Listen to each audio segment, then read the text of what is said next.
What's up, viewers and listeners? My name is Jay. I'm a registered nutritionist based here in Bristol, working with BJJ enthusiasts across the globe, helping jiu-jitsu practitioners perform to their best ability on the mat, whilst making sure they're not doing anything stupid with their weight cuts.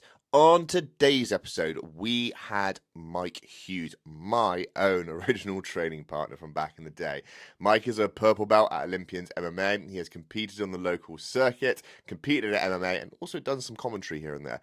Mike is a keen jiu-jitsu and MMA fan with a massive depth of knowledge. In this podcast, we talked about steroid use, the Mark Hunt court case, some invitational shows, training room etiquette, good old gi versus nogi, and much, much more. Thank you for tuning in, and of course, if you're not subscribed, please click that button and turn on post notifications for further content updates. Thank you for watching and listening, and let's get into episode 24. Peace.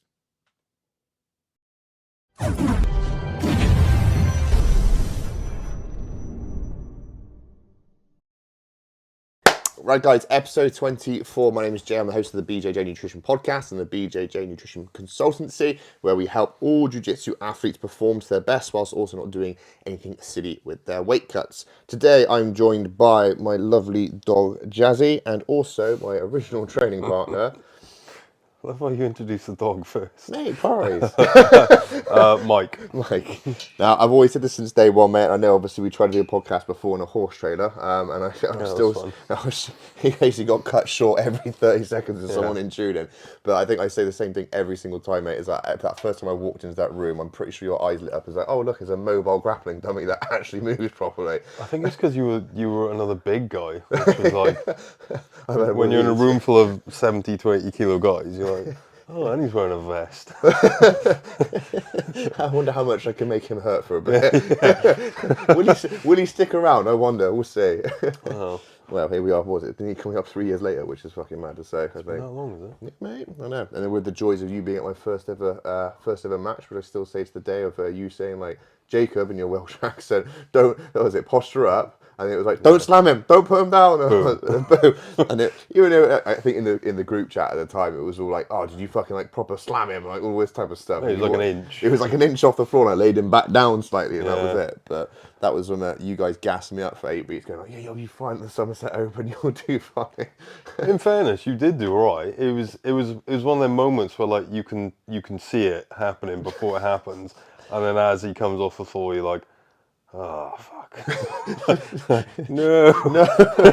It was literally like slow-mo in my ear. Yeah. And then what was it, the second match, the fucking guy just put me in lockdown, which I never experienced in my fucking life, and I was just like, what the fuck's this all about? And I'm not gonna lie, he stalked me out for 2 points, that was it. Yeah, but you've come a long way since then.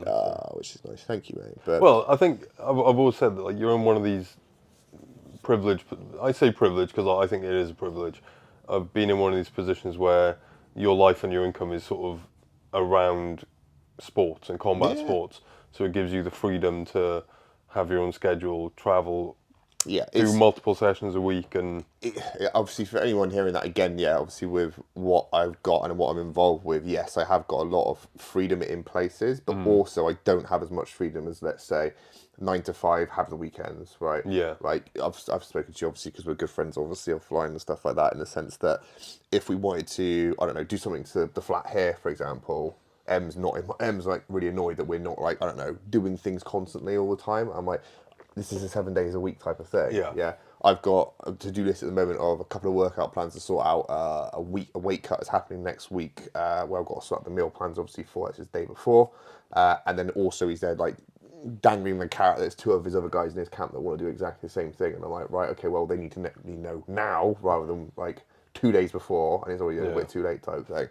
But yeah, then last night went to a nice show over in Cardiff, saw some people there. Again, it was nice to be able to be working and just enjoying being in that surrounding, seeing some matches. But again, it's a little bit of networking. It's not just... But the thing is, I think all sport is selfish to a degree. It is. Yeah. Because I was saying this the other day to someone where, you know, if you're in a 9 to 5 job, most jiu-jitsu schools have evening classes, right? So you're in a 9 to 5, got a missus, got a family, kids, whatever. Okay, finish work at 5, right, straight to the gym for 6 till 9 training, 9 o'clock, come home, food, shower, bed, done. Where's the time? Yeah. Do you know what I mean? It is one of them things where you have to be selfish and then you have to find the time on, 100%. which is I think primarily why most jiu-jitsu gyms don't have much of a weekend schedule. No, they don't. I'm quite lucky with the school that I've got that we've got morning, lunch, well, actually morning to lunchtime classes, and like 2 or 3 in the evening as well, Which type is of thing. brilliant because then you can do a lunchtime and not have to worry, oh, I could stay home this evening or I could Yeah, do whatever, which is work in the nice. evening. Yeah. Which works out really well, type of thing. But at the same time, it is a balancing act. I can't do. I've definitely realised as work's obviously picked up with stuff that I can't do the original. I think when I switched to the first school before I had to vacate, I was doing at least like 6 times a week. I think it was down there, and Yeah. it was Which again, is a lot. which is a lot. And then it came to at the end. It took a little while. Reality of like rather than just turn up. And don't get me wrong, I probably was in my learning phase of jiu-jitsu. Like let's just get myself immersed into it as much as I can, type thing. But definitely started to look back at it now. Like I was walking around constantly with neck pain all the time, where like I was just it was jarred permanently. Not saying obviously it's like that, not like that now, but you look back at it and kind of go, was there a need for it, type of thing? You're not going to be fighting Gordon next week. No, but that is where your progression curve was so big. Like you see it in certain guys, like sometimes their progression curve just kicks in massively. One guy local to us, who I've said it from day dot, Mark Hibbs. Yeah. Like from COVID to now, his progression curve it went through the fucking roof. Yeah. It did because like Mark will say himself, pre up to COVID, he was a good blue belt, big guy, like sort of what you'd call more of like a gym guy. Yeah. And then I remember a couple of years later, he was a brown belt, and I was like, Where the fuck did that come from? wow. And then I rolled with him, and I was like, Jesus Christ, like, I see why. yeah, well, yeah. And it's like I said to him, like, man, like your progression just went, and he was like, I just decided to put everything into it, Yeah, and that's what you did at the start.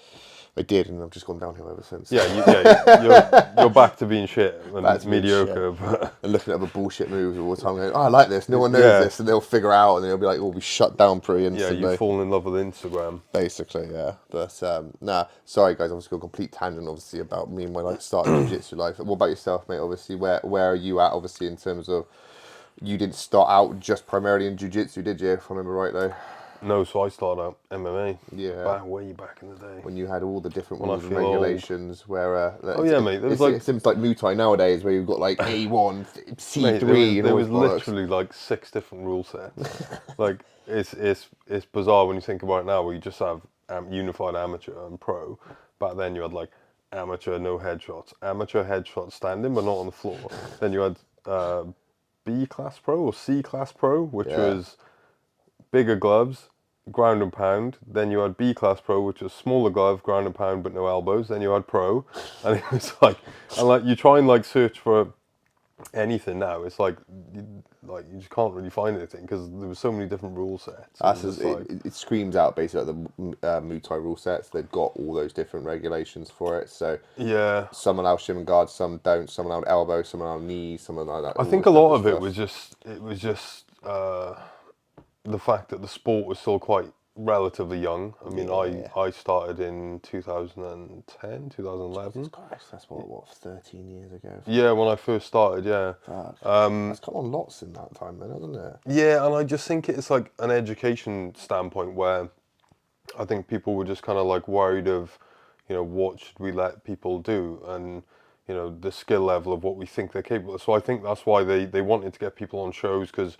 I mean, back when I started, there was like less than a handful of shows in this half of the country. You had Ultimate Impact in Gloucester, which was the first one I fought on. You had Tear Up in Bristol. Yeah. You had, I think, Mark Tucker did one down in Liscard. For any like old school viewers who can remember that one, Rumble on the Rock, which was like I think Paul Reed and those guys went and done that a few times. Yeah. So there weren't a lot. So I think people wanted to get them on shows, but it was a case of like, all right, well, pick your rule set. What do you want to fight like? Mate, we had that last night at the show, right? Obviously, I'm not naming names, obviously, again. So it was a nice enough show type of thing. It was definitely a few holes for improvement or room for improvement type of say. But they were turning up to then go and fight their competitor, and they'll be asking, "What rule set would you like?" Yeah, which is And they were going, "Oh, should you do IBJJF rules?" And I was like, what? Hold on. Like, imagine like your whole game plan is there to like, I don't know, heel hook someone, right? And you guys are a blue belt fighting another blue belt in, well, that's another fucking competition. Super fight. Yeah. And all of a sudden, you'd be like, oh, right, oh, I know how to get around this. Oh, we'll do IBJJF full, please. Yeah, but did that have to be agreed to by both Both by parties? both partners, but Yeah. I don't get it. It But just seems what if like, you can't agree?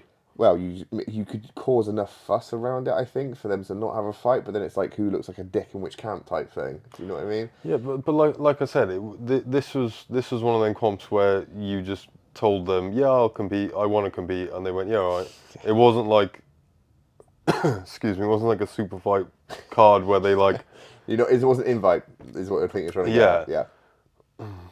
It's Well, who has the override? I would just, as the promoter, I'd say these are the rules. If you yeah, don't like it, then don't compete. lump Like, it's it type fine. thing. Yeah. I know but it's just a weird angle to sort of say like, oh, we'll change this and we can do this on the day. And don't get me wrong, there were a couple of matches which I was like, oh, okay. And it comes back to that whole again. I'm not fucking any leg lock expert, and I'm just starting getting into it as if I'm like a white belt and all of it type of thing. But there were some white belt matches where people were trying to go for like false reaps and then rolling into like knee bars and stuff like this.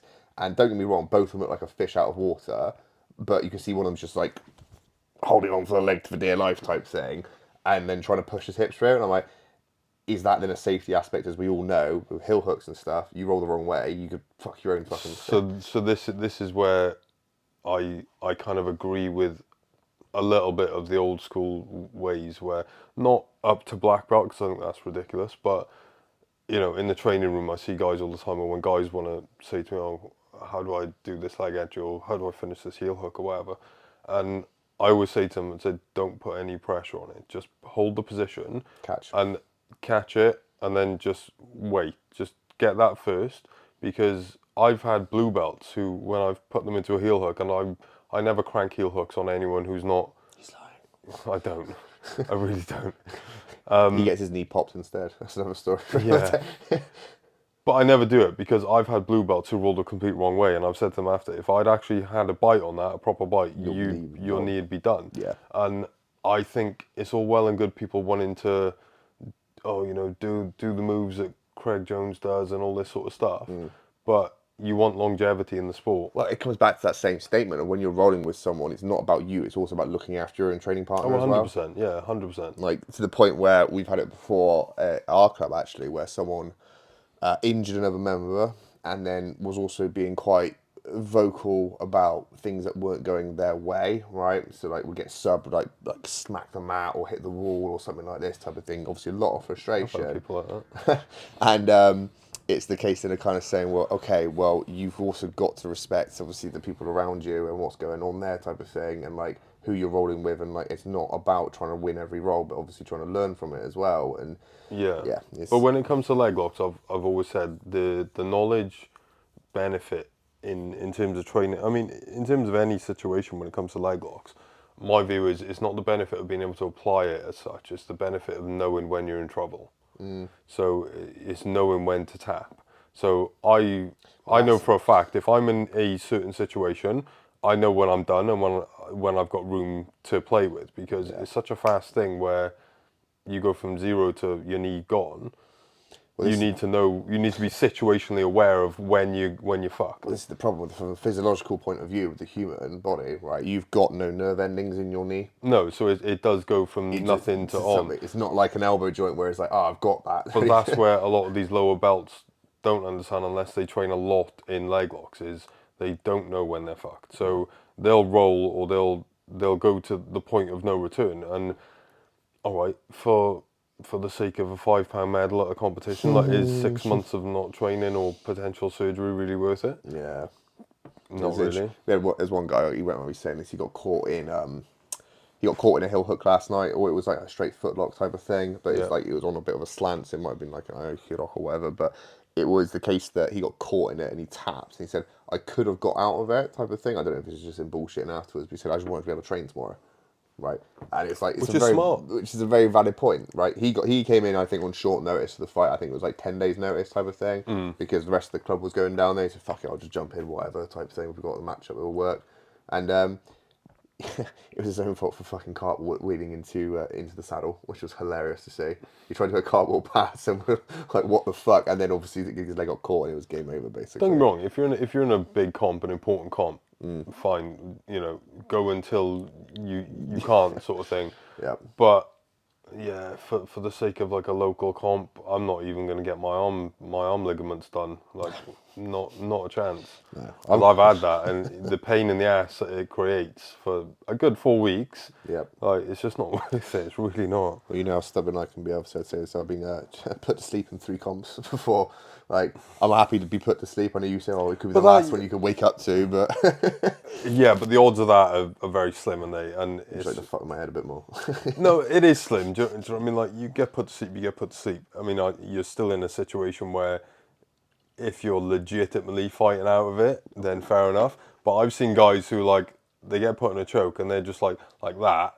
They're not even trying to fight out of it, and then they go to sleep. I'm like, why? Well, why? Yeah, you don't look any harder. You look like more of a twat because you just got put out. Who was I chatting to? It was Joe Foy a little while back, and he said that someone at Grapple Wars was being choked out and couldn't get out of it, and so he just put his hand up like this and waited for his hand to drop before he tapped out, and everyone started clapping and cheering, and I was like, that's fucking class. That is class. Yeah, that's ballsy. It's just funny though, isn't it? Oh, just knowing it's that same old fucking It thing. just reminds me of that scene out of the Terminator when he goes underneath like the molten lava with his thumb up, like just going down. You could do that as a meme, couldn't you? Like me entering a triangle, knowing my professor's responses don't get in a triangle in the first place. Some people, I mean, some people like competitions like the be all and end all, innit? But It is. I definitely don't think not walking for 4-6 weeks is my preferred way to go. Yeah, I get that. Sorry, another fucking tangent, but yeah, obviously you started off with MMA. You obviously would have done some grappling within that. And when did the bug hit you? So obviously you're now full on just grappling only, basically. The bug probably hit me with just grappling.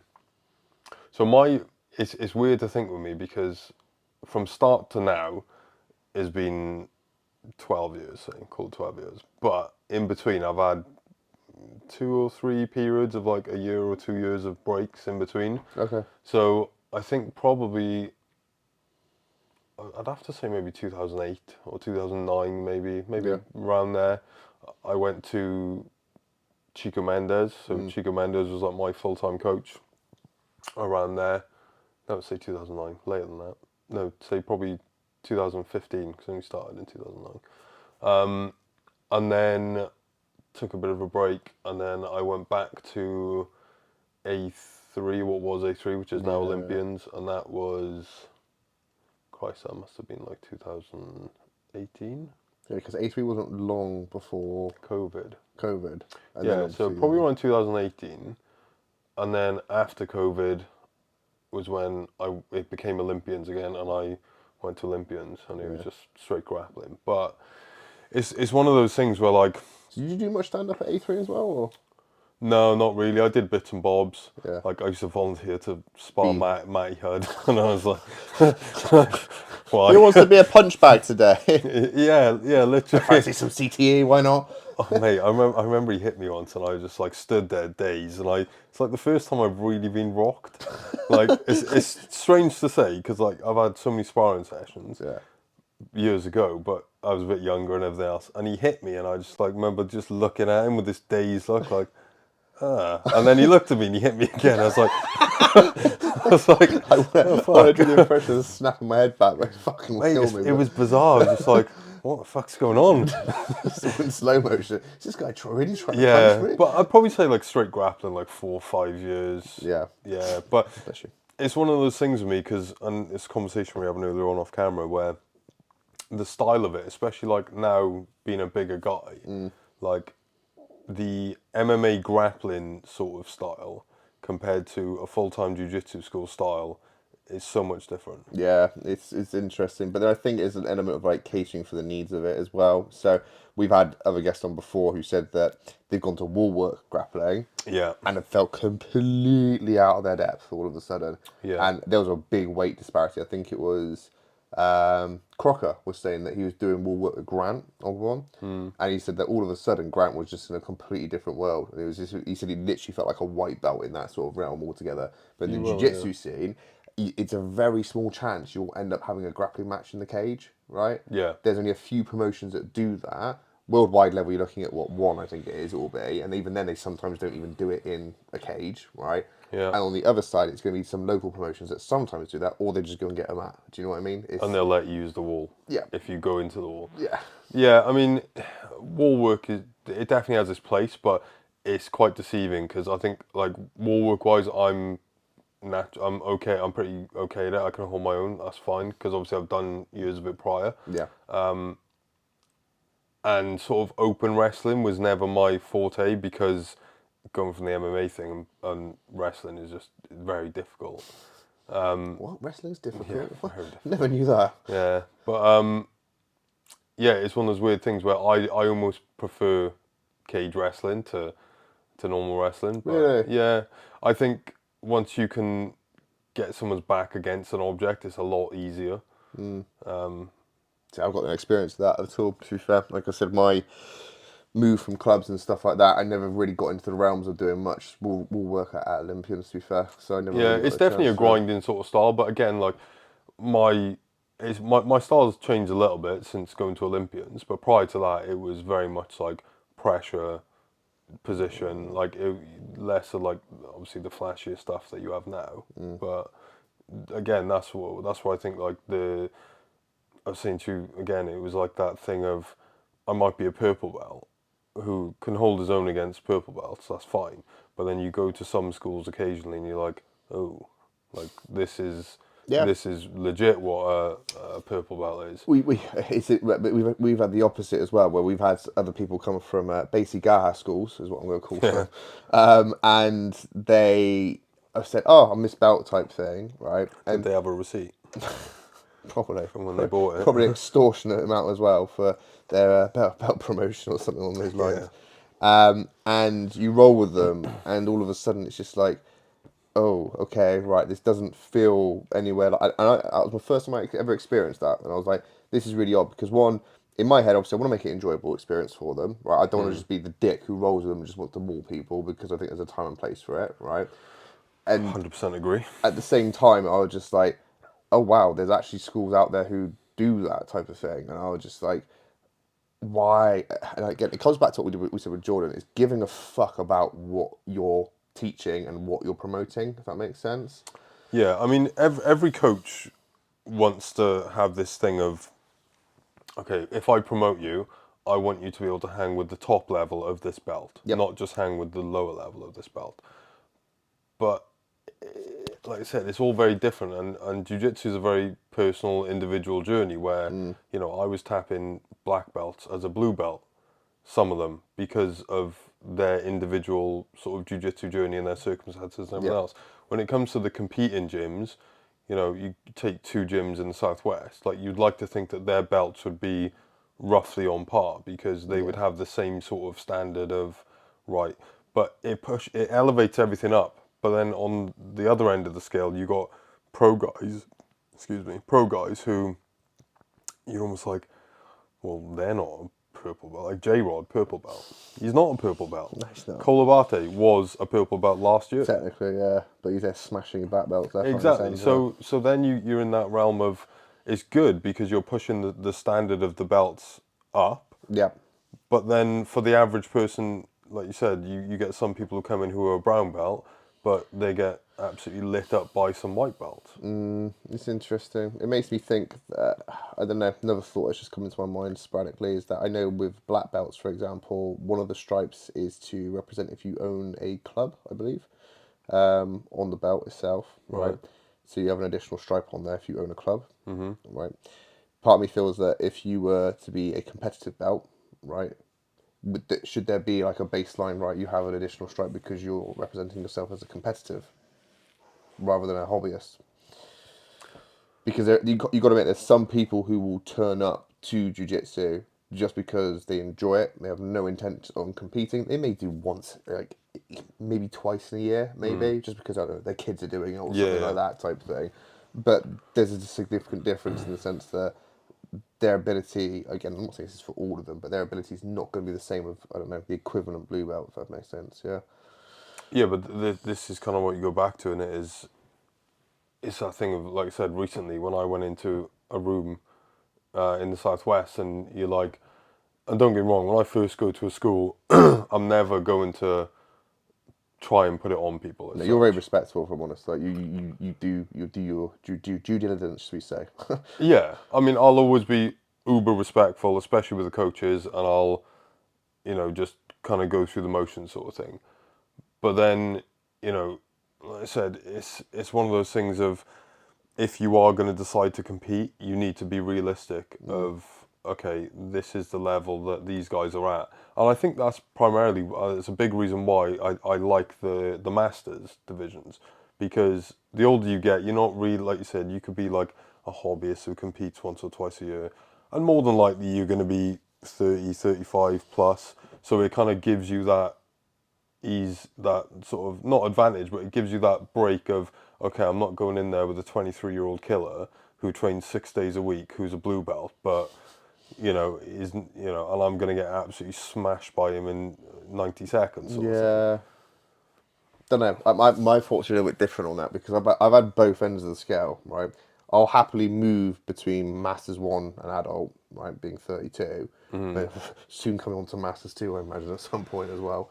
I am in 3 weeks. Oh, look at you. Getting fucking old, you I are. am, mate. And then darting through, because obviously, one, I want different matchups with people. So again, I was chatting to someone about this last night, that if I go to my weight category at Masters 1, I've got the same fucking 3 people in all the local comps. And I'm like, I'm not paying 80 quid to have a roll with someone, which, if I'm honest, is about a 2 hour drive away. Yeah. Right? And we can just go to an open mat for a fiver and done. Drops a good one type thing if we really want to do that. Yeah. And it's just like, okay, well, I want to move around the different levels to see what availability is. And I know, obviously, again, this is another hot topic, because there's just too many competitions out there. So I know you argue that trying to find you an opponent is next to impossible, without It's you having to pay a fortune for it type thing. But it's Yeah, but that goes back to what you're saying about, there might be a lot of comps, but for certain people, there's not that many options. no, And then, am I really going to want to pay 80 quid, a day off work potentially, drive there, whatever, to have one roll? yeah, When I could go to Elite's open mat once a month and get 7, 8, 9, 10, whatever amazing rolls £7.50 for £7, yeah. Like, do you know what I mean? Oh, I don't get the £10 medal. medal at the end of it, or the That could little, be a bit. That could be a or business idea. or the default silver or Yeah, default gold podium default bronze. picture to blow smoke up my Instagram's ass, but you still get the same thing, didn't you? Maybe you should have an attendance medal for turn to Elite Open mat. There we go, Joe. There's like have like a Costco card, a Costco card. You know what I mean? Get your 10th Open mat free on us. But to me, it's like, okay, you've not got that thing of that competition mindset as such, and I think that's where, like, the super fights are good, or the super fight cards are good, because, okay, you've got an opponent, you've got a date, and this is it. But yeah, I can't get on board anymore. The whole, I No, think you said to me recently, wasn't it? There was like the opening price was like 65 quid or something. yeah, I it was like just to man. join up for it. Like grappling entries is a little bit more, but they try and guarantee you matches. But even when looking for your opponents at that time, again, it was just next to impossible, like to even guarantee it. And then I think there definitely seems to be like this vacant area that I know a lot of the purple belts that I know locally will end up doing like black belt division Yeah, or black belt rule set if they're allowed to, if yeah. they're allowed to, and they'll just jump into it and go, right, I've got more opportunities here just to try and test myself, which kind of comes back to that point I was going to make there about the Masters, is that I've rolled against some individuals where I felt bad beating them because of they've had to merge brackets before. I was joking about it. It's like, I had to fight a deaf guy before. You horrible I know, bastard. horrible, I know, right? I had to equal him, and he was, again, doing sign language to the ref to say that he was trying to tap and stuff like this, and I was like, right, okay, it's fine, I'll stop type thing. What? I know, that was the first match. Second match was against a 17-year-old who wanted to go in the adult division, and do you know what my coach's words are? Don't give a fuck if he's 17 or not, you're going to fucking kill him. I'm like, alright, cheers. Well, yeah, you go, welcome to the adults, baby. I hope you said, call me daddy.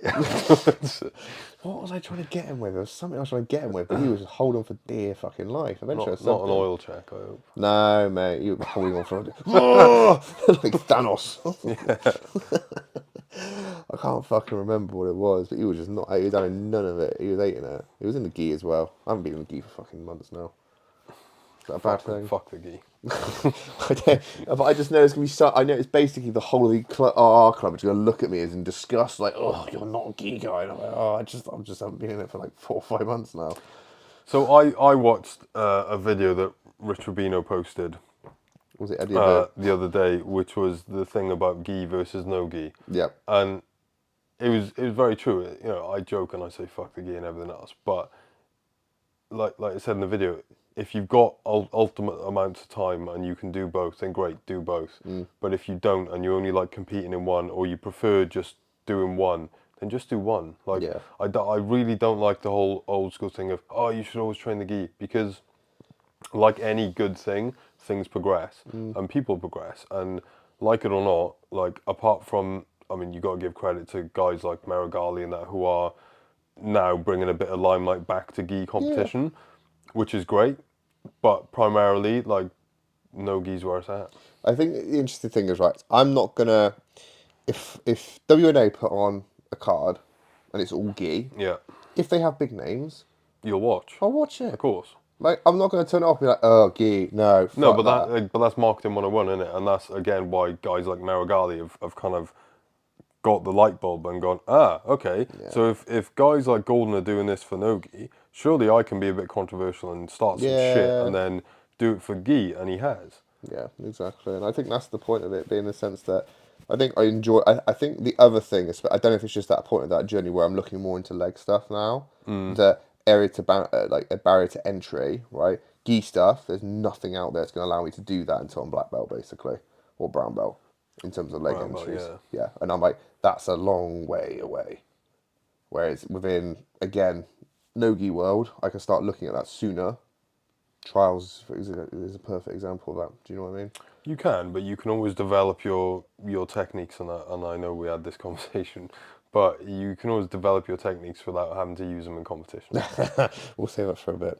I know you're trying. I know what you're trying to poke No, on it's that one. just yeah, but that is a point. Yeah. Well, okay. We'll bring it up then. I think for my club, and I don't think this is anything against what we do here in that sense, and I kind of agree with this. So it might be an interesting topic that we don't necessarily agree on. When they've got a major comp that they're focusing on, right? So for the last, before the trials, we had 12 weeks of no-gi training, right? All ADCC rule set. And actually, this kind of like adds to my point, right? When we turned up to ADCC London, right, you had people arguing with the refs, not knowing what the fuck's going on, yeah, not understanding why they got points and why they're having like points taken away from them, or like disadvantages and advantages, stuff like that, right? Yeah. And everyone from our club, yeah, knew exactly what was going on. Not to say they were arguing with the ref with certain things, because obviously typically for an ADCC match you have 3 refs, 1 on the mat and 2 behind, actually all judging at the same time. It's not just a guy on a keyboard going +4, +2, or a fucking thing. And they would confer with each other at the end as well, type of thing, for like decisions and stuff. And we knew what was happening, if that makes sense. Yeah? Because you've been training the rules. Because we've been training the rule set, right? On the other side, there's people who didn't, turned up, thought it was just a normal IBJJF, but with extra rules in there, type of, or extra allowances type of thing, and it all went tits up. But your kind of view is saying it's kind of it hinders the game slightly. No, I think it hinders the game on the opposite stance. I think that, and don't get me wrong, small time frames, yeah, fine, get that. If, like you said, so say you've got IBJFF comps coming up, Yep. and you haven't got anything other, like say trials or whatever for 6 months, Yeah. right? And every single training session you do, say you're in a position like, okay, we'll use your example from earlier on. You're in K guard. Yep. And ordinarily you'd go, all right, K guard, I'll work into a leg entry from here. Yep. Yada yada yada. And then you go, and this is every training session now. I don't mean just comp specific sessions. You go, oh no, I can't do that because I've got a comp coming up. To me, if you're doing that for an extended period of time, your technical ability and your muscle memory and everything else will start to shut down. And I think that as an athlete, you should be able to know techniques and on comp day use the ones which you're allowed to use and not use the ones which you're not allowed to use. It's Yeah. not difficult for me to go into a comp and go, okay, I can't reap or I can't heel hook. But I get your point, and I fully appreciate and understand, especially when it comes to a difficult rule set like ADCC. Yeah. It's smart. If we took the rule set out, let's say take the ADCC rule set out and talk about IBJJF stuff, because Yeah. this is where this sort of like conversation stemmed from more so than anything else. And I think the one thing that I'm quite keen on is sort of not say visualization, but like familiarization and like surrounding yourself in that environment to the point where people take the piss when they see MMA guys who will recreate that fight night experience, let's say, and then kind of walk in with the music and then get into the cage, have the fucking Vaseline put on their face and that type of thing, and like get themselves in that environment knowing like this is what's going to happen type of thing. Yeah, but I think if you've got sequences that you can go to under that rule set, great, use them. Use them in your comp prep and everything else. Again, similarly, if you've got 3 competition classes a week, okay, only do it for those. But for the other, say, 4 sessions, I don't really think there's any point in getting yourself stuck in certain positions going, oh, I don't know what to do now because I don't think because I can't enter the legs. Like say you're in I don't know, a half butterfly, right? And ordinarily you would enter into a saddle, yeah. right? But now you're like, oh, well, I'm not allowed to do that. Well, I don't. So. It may be my fault in terms of the way I may have told you about it, but I know from our place in particular, it's not the case. You can never enter the legs, right? I appreciate there's schools out there who like you just don't do legs at all. Yeah, Which is ridiculous. which is just a stupid type of thing. And I think again, if you are rolling with someone, so I was rolling with who was I rolling with on Friday? Jay, Combat Jay. So he actually does combat jiu-jitsu. But not the stuff that we know recently, where it's like allowing some slaps type of stuff. It's like more. I want to say it's even more Japanese jiu-jitsu, traditional stuff. If that makes sense. So, Couldn't tell.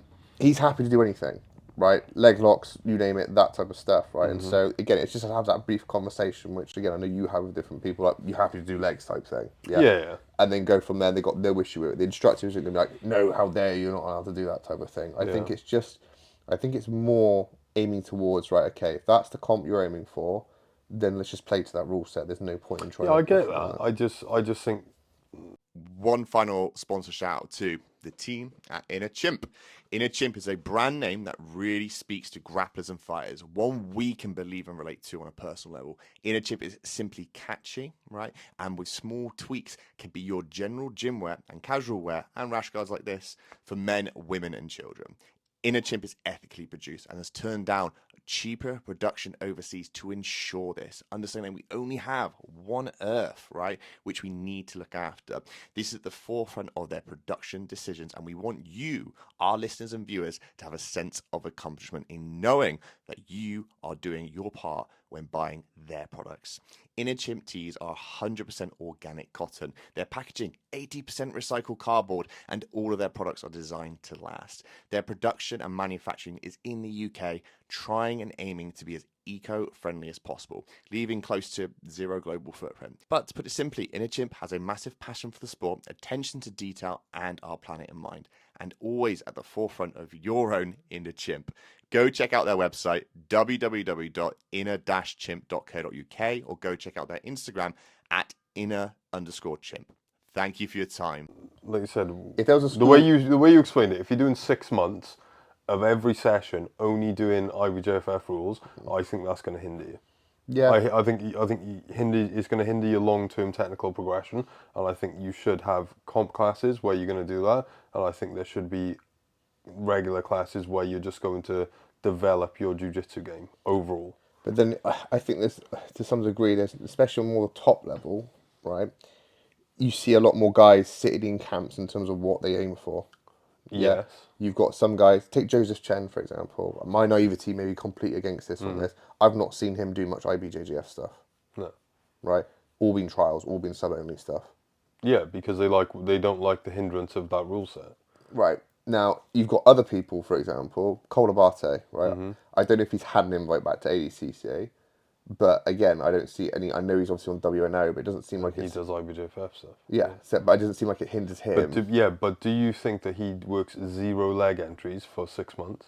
No, like That's my point. Do you know what I mean? It's not they're doing all of it, and they will do sessions specific to the rule sets. That's why you call them camps as well, because they will have camps for certain stuff. so. Probably better to tell you that it's within comp classes in particular. Yeah, That's the, I I don't think disagree with that. I I think think that's the that's smart, yeah. especially with difficult rule sets like ADCC, where a lot of people struggle. I mean, IBJFF is simple enough. I think You're a purple belt. You can only do straight foot locks. Can't do knee bars. Can't do heel hooks. Okay, sound. Can't slam. Okay, sound. Can't was it crucifix or twisters? Cool. yeah. That's simple enough. It's not intricate positional points and stuff like that where your takedown you have to pin their shoulders. Yeah, it's interesting when we talk like during rule sets and stuff like that about people not. This is the funny one for ADCC, and I saw some people rack some fucking insane numbers up. Right, closing and relocking the body triangle from the back.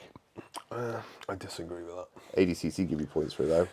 And I saw some people rack up some fucking insane scores because they were like, "Oh look, I've unlocked the body triangle because they've just touched the foot. They've relocked it. No 4 more points." Yeah, but that's such a common thing when you've got a body triangle and they'll roll to the body triangle, you'll unlock it and lock it on the other side. Yep, and then Like it's more your points. position hasn't changed.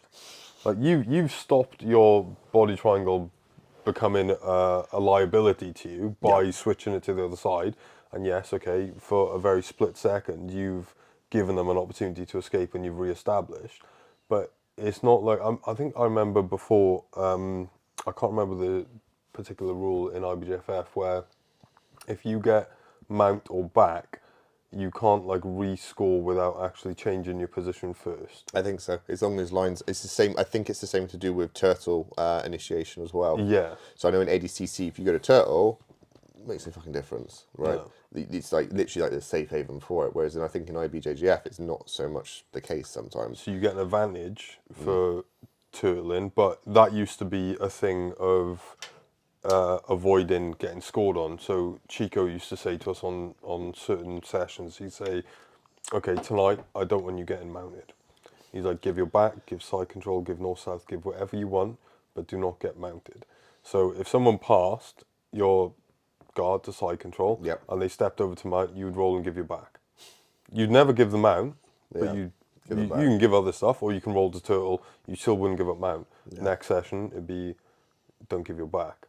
So give your mount, go to turtle, go back, give mount, That's whatever you interesting. want. I wonder why clubs don't do that much more. Because, like I said, you've come to different sort of classes with me where it's been the case of, right, we're doing positional sparring. But that's an interesting concept in terms of, like, don't give it. Again, because I've been given instruction also, I want you to work leg entries and back attacks only. I'm like, okay, cool. So that's what I'm hunting Yeah. for, if that makes sense. But I don't think I've ever had it before of, like, don't let them get mount or don't let them get side control type thing. You've got to evade Well, that. it will just build your defense on it. It's almost like say an IBJFF guys use this a lot, where if they're about to pass your guard, you'll just roll to turtle Yeah. because they're not going to get the points for passing your guard and securing a position.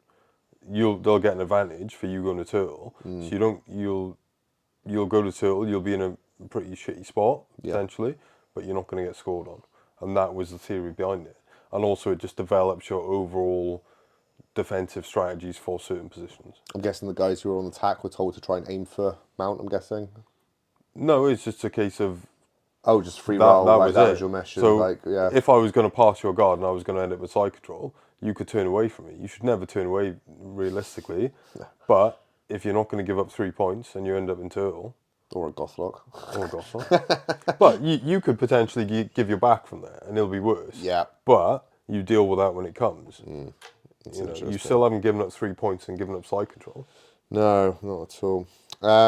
Here's a good, interesting question I wanted to bring up with you. So, I'm using all different cover names for this, right? So I don't. Person A. Person A. I'm just gonna give some random fucking names for this. So, let's say you got invited to a WNO bracket, all right, with 16 people. And you're promised, I don't know. Let's say, who can we pick? Let's just go with Kynan Duarte. Right. That's the guy that's going to be in the bracket. You've got this opportunity. And they've reached out to a lot of, like, let's say, local fighters, yeah, from a different country. So, let's say Kynan Duarte is coming to the UK, yeah, on WNO. and we want you to be part of this bracket at this weight bracket, and there's a 5k cash prize, right? Oh, okay. So quite fucking like appealing in that sense. Yeah. It's developing, they're getting some more names, they're making more announcements for this bracket. Think, oh cool, this is a wicked event, it's going to be put together. And it turns out Kynan's not actually in that bracket anymore, and he's now the main event and fighting someone else, right? Let's say it's like Kynan versus, I don't know, Nicholas Marigali all of a sudden. So he's not in that bracket. Yeah. You get invited, but you've obviously thought you could be fighting Kynan. How do you feel about that altogether? Because you're on the card, which is cool. Obviously, he's going to bring some eyes to it, but you were told originally you're going to be fighting Kynan. Or potentially have the opportunity to fight Kynan in a bracket. It depends how much weight I put on that.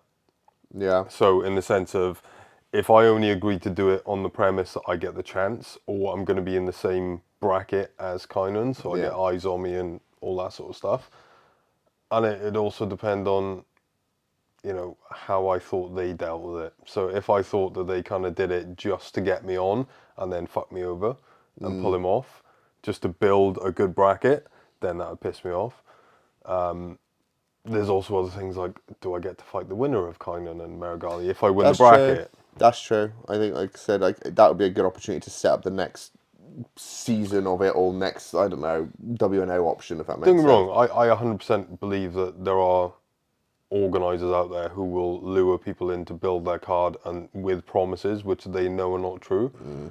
But again, it depends on trust, and you know, the only person you could ask would be Kynan of, were you originally supposed to be in the bracket, or was it a super fight the whole time? or was it? Well, yeah, because if it was a super fight the whole time and they've just chatted shit to you to get you on the card, then yeah, fuck them. Fuck 'em. Like I wouldn't be cool with that. No. But then silver lining, isn't it? You're on the same card as him. You can get to maybe win $5,000, and most importantly, to get the $5,000, you haven't now got to beat Kynan Dwight. There's a lot more pros to that, which is a good point. There's a lot more pros to that scenario rather than it being a negative. Like, other than the fact, like I said, you were kind of sold a pipe dream of like, oh, you could fight Kynan Duarte all of a sudden, and it's like, yeah, that bit ain't cool. But again, it depends on how much of that is true in terms of was it an intentional pipe dream. But yeah, like you said, now you haven't got to fight a guy who's a shoe-in to win it. yeah, it's interesting. Like I said, it was a bit of a strange one, obviously, because again, with this hypothetical card that we're talking about is going on, lots of hype around it, some real big names that have been invited along to it, type of thing. Gonna be interesting. I just like seems a little bit snaky, in my opinion. It is sneaky if the intentions or the deception was intentional. Based on the hypothetical messages that I've received, right, that was what was told to them, and I was just like, yeah, but what I mean is, like, was that athlete originally scheduled for the bracket, or were they always supposed to do the super fight? no, they were supposed to be in that bracket. That was what was told to them originally, and that's been sent to you. Yeah, but I mean to the athlete in question. To the actual super fight. So to Kynan in this instance. To Kynan in this instance, was he originally told you're going to be in this bracket, or was he always told you're just here for a super That'll fight? be Kynan or the promoter, basically, Exactly. when they're that. But yeah, like I said, I think the nice thing about it is at least this hypothetical card, which actually is happening in the UK, is getting some eyes on. We've got some good prize money in there as well. The people that are being reached out for this is actually quite interesting as well. We've got quite a mixed bag. Obviously, one of the people I was there with last night's on there. We've obviously got one from our club who's going to be on there and that type of stuff, type of thing. But yeah, it's... I mean, is it actually $5,000? Yeah. $5,000's decent. That's good. Mike's going, where's my fucking invite? Yeah, I'll fight $5,000. Mate, you got to make under 80 kg. How do you feel about that? Chop my leg off. I'll probably give away too much about what his fucking competition is before I get shot in the head for this. Yeah. But no, I was just like I said, it's a bit of an interesting one. Other thing I wanted to chat about was like trials, right? In the sense that some nice highlight reels. I joked with someone last night that seems to be all the highlight reels just seem to be guys who seem to be fighting on pub carpets, basically. Cody Steele? Yeah, that was one of the... He's suplex sick. was fucking mental. I just love his style. He's so exciting to watch. Just super scrambly. Oh, mate, yeah. Does not... He was like sprawling over people into like certain positions. The guy went into turtle and he literally sprawled on top of him, like full, like literally like dropped his weight on top of it and just like, stay the fuck down. I was like, Jesus Christ. Yeah. But it always seems to be the same highlight reel for every ADCC trial. They want it off the mat. I'm like, why the fuck keep the mat in the first place? Make all the fucking viral clip. I like it though. It's exciting. Get out of the way, get out of the way, get out of the way. Plus, like, stopping the action when you're in like a dominant sequence is like I mean, that's what I always used to hate about guys rolling off the mat intentionally. You're like, fuck off. And then they restart you in a neutral position. Like, You should have seen one of the resets last night. Jesus fucking Christ. Guy was basically that far away from like locking in a triangle, like permanently. They didn't roll off the mat. They were on the edge of the mat. They reset them, both stood up. that, yeah, I can't. When the ref went over to reset, I'm like, please tell me he's not going to reset. It's like, that's going to be impossible to try and understand. Like, was that triangle like fully locked in? Because it wasn't. It was like close. Do you know what I mean? To being in the knee pit type of thing. But did he have his arm out? Yeah, he had his arm out. Like, Oh, yeah, mate. If his arm was out and his legs were over his shoulder, 100% in that same position. I mean, at least you get the oh, do you mean arm out as in like? one arm in, one arm out. Yeah, that's Yeah, what. okay. Yeah. So at least for the guy who's in the triangle on the reset, when they say go, he knows that he can just shoot his head to the sky as best he can and try and get out of it. Like that is a pretty good compromise, I think. Like standing up is just madness. Just stand up. Yeah. Just stand up. It's easy. That's what it is, bro. That's what it was all different. Anyway, back to your original point. That's my original point. Yeah, just fucking restarts on that. But yeah, original point of like ADCC. This is going to sound so un-alpha in the sport that we are in. I somewhat feel bad for some of these guys who are training 3 times a day. Not bad for the guys who are turning up to trials, right? Technically, like you and me, going like, I was just going to give us a bash and see what the fucking and you drawing golden in your fucking first open match type of thing, and basically being hounded for viral views type of thing, and just being absolutely smashed to shit, right? I'm like, Long live the king. I forget you're a big fan of it. What was the message I sent you the other day when you found out Gordon was in the UK? I bet you're fucking wetter than an otter's pocket at the moment. No. He's great, but yeah, no. But yeah, I'm like, what's the fucking point? Like, surely. But then I think you mentioned, was it like you got that fighting puncher's chance, or whatever you want to look at it type thing. Yeah, I mean, almost every big competitor was at that point at one stage or another. And you look at guys who've come through the trials, not all of them have been really known high-level grapplers. You know, ADCC is not generally just an 8-man bracket of the who's who all the time. There's, 2 or 3 guys. Well, you get upsets, don't you? Like, obviously, Jacob Couch was supposed to make the trials last time, didn't get through type of thing. Yeah. J-Rod obviously got through to the trials and got eliminated in the first fucking match at ADCC, which was, again... I mean, yeah, and even, like, domestic guys, like I said to you before, like, 2019 ADCC, like, was it 2019 or the last one? That would have been COVID, yeah, COVID. So if it went on, again, I was just... What year did Ash Williams qualify? It was the last one. So... 22.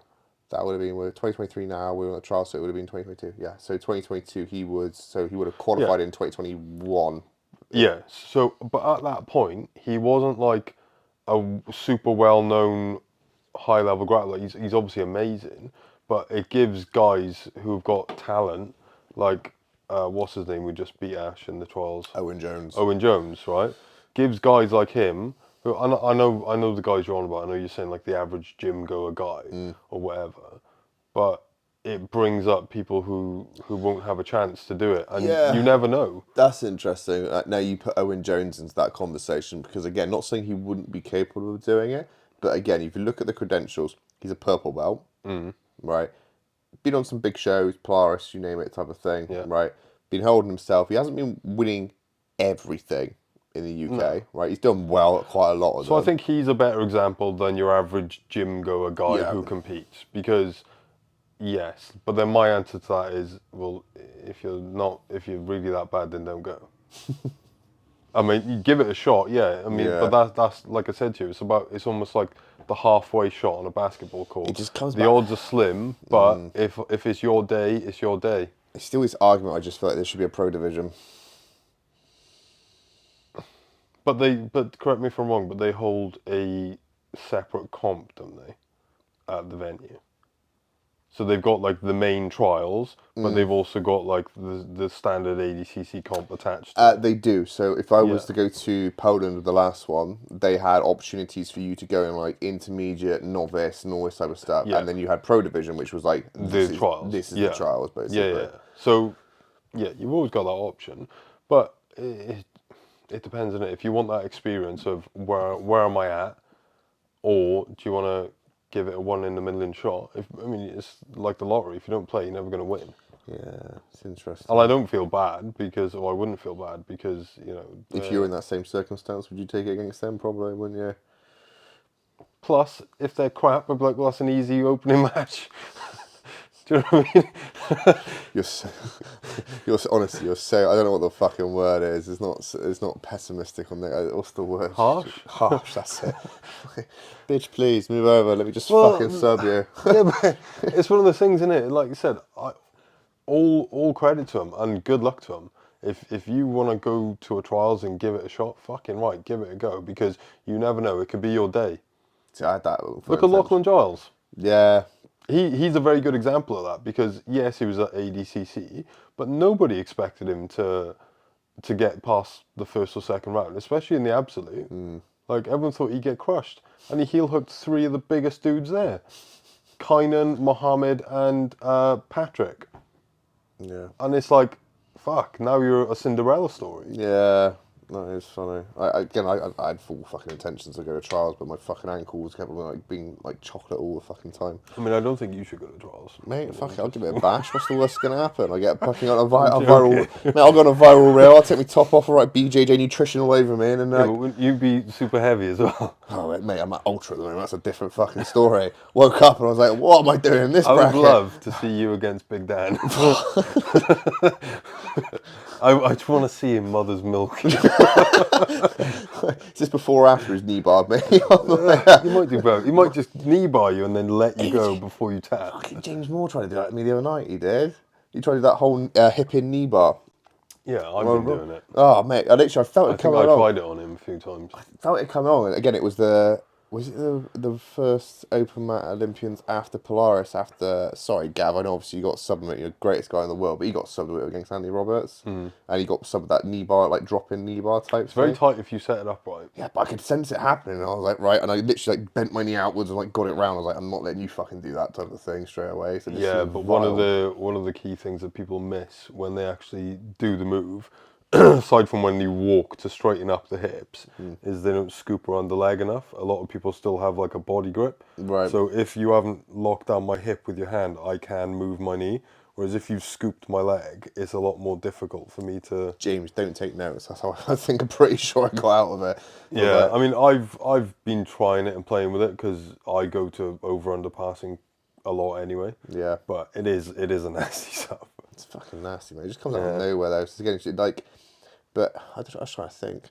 So I felt like I was sensing like a lockdown was about to happen. No, would it happen on the bottom of the lockdown? No, it wouldn't. I would have to lockdown him, so that makes no sense. Ignore that. It comes from an over-under pass. So when they scoop your leg, and obviously you're like a half guard, but they scoop your leg onto their shoulder, that's when it'll come. And it's a Mason Fowler move, not a Big Dan move. Just saying. Sorry. I know there's some people I love Mason Fowler, and he don't get enough credit for that because he did that before Big Dan. So I had a lot of credit for Mason Fowler. It's just when he went up to the ultra bracket, I was like, Jesus fucking Christ, someone's looking very chunky and very swole for whatever reason. But it was just like, and what, like 60% of the rest of them? mate. Well, that's the funny thing. Obviously, with fucking UFC and USADA taking a fucking bow out all of a sudden, my theory was the whole Mark Hunt. I was going to say, did you see him and Gordon go at it? What, Mark Hunt and Gordon? Yeah. No, what they go on? So if you go on Mark's Instagram, he actually put a post of Gordon, and he said, along lines of this stupid cunt, yada, yada. And Gordon responded, because Gordon's argument was, if you have PEDs, the athletes will be recovering better, they'll be more marketable, they'll have a bit more longevity, less injuries, that type of thing. Yeah. Right, which is one weird way of the argument, but at the same time, you're kind of saying, well, everyone has to be on it then. Whereas a lot of people just don't want to be on steroids. So that's it's a big thing. And Mark obviously came out and said, like, you don't know what the fuck you're on about, yada, yada, yada, try having a real fight and whatever else. And Gordon basically said, all right then. he basically said, I fancy my chances. He said, you might knock me out. He said, but if I get to your legs, then you're fucked. Which is true. I shouldn't say a stereotype, but I've literally got a Rikishi fucking like bomb, whatever Well, it he was. does look like Rikishi. Yeah. The Rikishi bomb, like Yeah. imagine I'm Gordon, like just gonna sit on your head and there you go, get I to my mean, legs then. in fairness, I would fancy Mark Hunt in that. I would as well, mate. Yeah, Mark's a very good boxer. He's a very good boxer, and let's be honest, he's not the Yeah. tallest of guys. So all of a sudden, like Gordon, like have to deal with him fucking sprawling on top of him. Well, that's the It's last not thing. even the sprawl, mate. It's Gordon getting in on him before he gets hit. Like, Uppercut coming. you'd have to like shoot a very low single. Mate, he'd be butt scooting the whole way. All that, yeah, Yeah. yeah. Or he could do the good old one against Bo Nickel and donkey guard his ass. But Mark's case is actually in 6 days, I think. I thought it was Against already. I thought it was already done and dusted with. It's been cancelled. It's been like it's gone against him. He didn't Oh, is win. it? I don't think he won. This is what I think like the whole of this has kind of stemmed from, is the sense that UFC won that case. Yeah, I looked at his Instagram the other day and he said it's on in 8 days. And this is like appeal or something like that going on with a header. But I read somewhere that it went out, right, and obviously it's not happened. And I think from the UFC standpoint is that they can't dismiss the USADA usage because of that going on, right? Because I think it would then give Mark more of a like argument against it. Because this was all over the Brock Lesnar 200 thing, wasn't Yeah, it? basically. And then from there, obviously, they then said, all right, we're not, Mark's lost his case. They then said, all right, we're not partnering with the USADA anymore because we don't want this legal battle ever happening again. And then that's where they're at. Now, I appreciate there's obviously, I think Wes put in the group chat about how like they're going to go in-house, which makes sense. It's probably going to be a lot more, like less costly for them to Yeah. do that. But at the same time, However, yeah. there is a lot of fiddling to be done there. But this is the whole argument of like one saying that in their contracts, like we have no problem with you taking steroids, right? Because it comes back to the marketability type of thing, or you better recover type of thing. All of a sudden we can get you like fighting more often. Or it's like, I won't test you today. Yeah, Do you know it's what I mean? like, Or I'll be get- testing you on Tuesday the 13th of January, like 2024. You're like, ah, cheers, mate, thank you. Like many people have said, the business of cheating drug tests is multi-millions. Oh, like, 100%. Like for people who think that it is a fully clean sport, are deluded. Like I said, people pay a lot of money to be able to cheat these drug tests. It's the argument, right? And they're always going to be chasing when it comes to like testing for drugs and stuff. Is the fact that when you look at state-funded programs, right, their budget is in the fucking millions, right? When you're looking at some things like a testing, which is costing the sporting association money, right?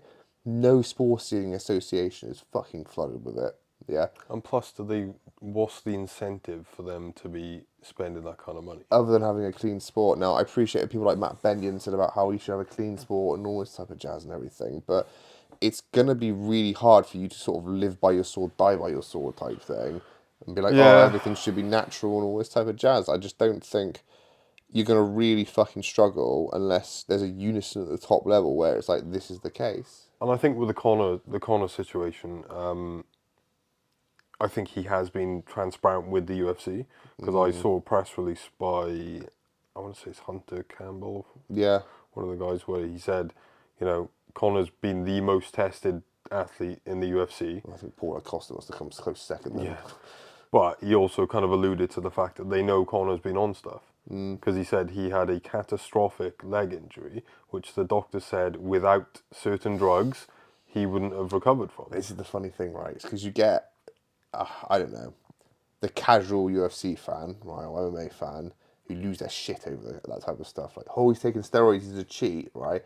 And they'll love football to the day they die, right? I love bringing up this comment to them all the time. Lionel Messi wouldn't be in the position if he didn't have human growth hormone funded by Barcelona. But this is the thing, like, most people are under the massive misconception and the delusion that PEDs didn't first have a medical application. They did, they got abused, that's the problem. So I ended up doing a dissertation on this sort of. But originally, they all have medical applications. Tren has a medical application.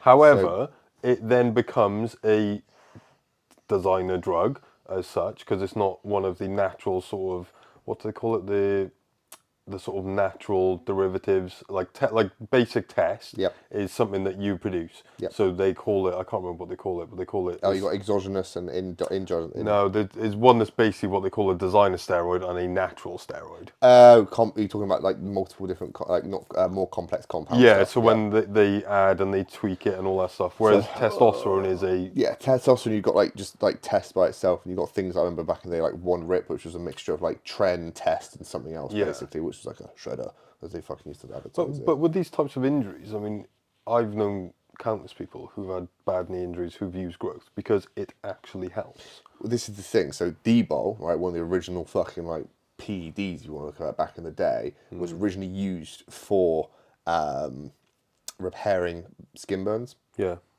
Right?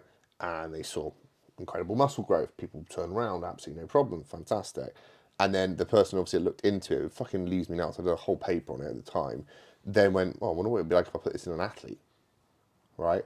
Prescribed the athlete X amount. What then happened? The athlete then abused the dosage. Well, of course they do. And then it was like, oh, okay, cool. The athlete was taking like 100 times the amount, and then I was having problems with it. But this is what I wanted, because I saw in the comments of the Mark Hunt thing where people were arguing to and from, and Mark was saying, yeah, but you know, these drugs will kill people and you die from steroid use and all this sort of stuff. And I wanted to scream at my thing going, like with everything, right? If you go out on the piss, yep, a moderate amount, we'll use the terminology moderate, right? You're not going to die, right? If you drink a bottle of whiskey every fucking day, yep, right, you are going to die at some point, a very, very short amount of time. Yep. Same with drugs. If you do a line of cocaine once a month, you're probably not going to die. But if you do 5 grams a day, you probably are going to die a bit quicker. Heard it here first. Do 1 line a month. one line a month, guys. Keeps us living long. That could be your reel. A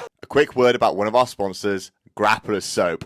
The team wanted to find, right, the best possible defense against skin infections, which normally we get from each other or off the mass. This, in turn, led Dan and the team into researching more about soaps and essential oils, which turns out has been used for thousands of years, actually, as a natural defense against infection during the plague. Slightly twisted story here, but grave robbers in England knew of the power of essential oils and smothered themselves in it before exhuming and stealing corpses. Useless fact of the day for you there.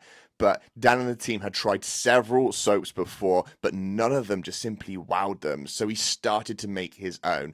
Months more research, trial and error led to finally this golden nugget, Grapplers Soap, which you'll be pleased to know the recipe is CPR registered and approved by pharmacists. The use of a specific method to lock in the amazing natural smell, no cheap fragrances used here, which means the soap and use smell great and stand the best chance of staying healthy. Although the soap was developed for grapplers alike, it is now widely being used by non-grapplers. And Dan is always delighted to hear from customers about how it's cleared up dry and itchy skin, or relieved eczema, or just simply made you feel awesome. The smell alone has been a massive hit with men and women alike. So enough waffle for now. Go and get yourself some now at www.mrbassets.com, or go check out their Instagram page for some very funny memes at Grapplers Soap. Thank you, guys. But it's every drug is moderation and abuse, right? So same with gear. Like, don't get me wrong, as you get older, if you've abused it for a long period of time, you will have you will have problems with your organs. You might agree with this because you're aware of this world, right? It's definitely becoming more apparent that the more bodybuilding influencer people who are passing away currently, I would say it's probably at least once a month at the moment. Probably. I mean, again... Like, so the people that I've realised, there was obviously a guy called Neil Way. Yeah. He had fucking ginormous fucking legs. Again, like, bodybuilder, passed away, I think last month, I think it was. But month before that was the guy with the fucking weird fucking chest try. Is it Joey something, I think it was? Or it wasn't Joey the forearm guy. Yeah, he passed away. And it's like... It's one of those things where you've got... It's almost like a trifecta of issues that will come into it. Obviously, when you're big, your body doesn't naturally want to be big anyway, right? So you're adding massive amounts of mass onto your organs, which already, right? Bones, so you got that, jazz, right? So you got the longevity shortfall of that.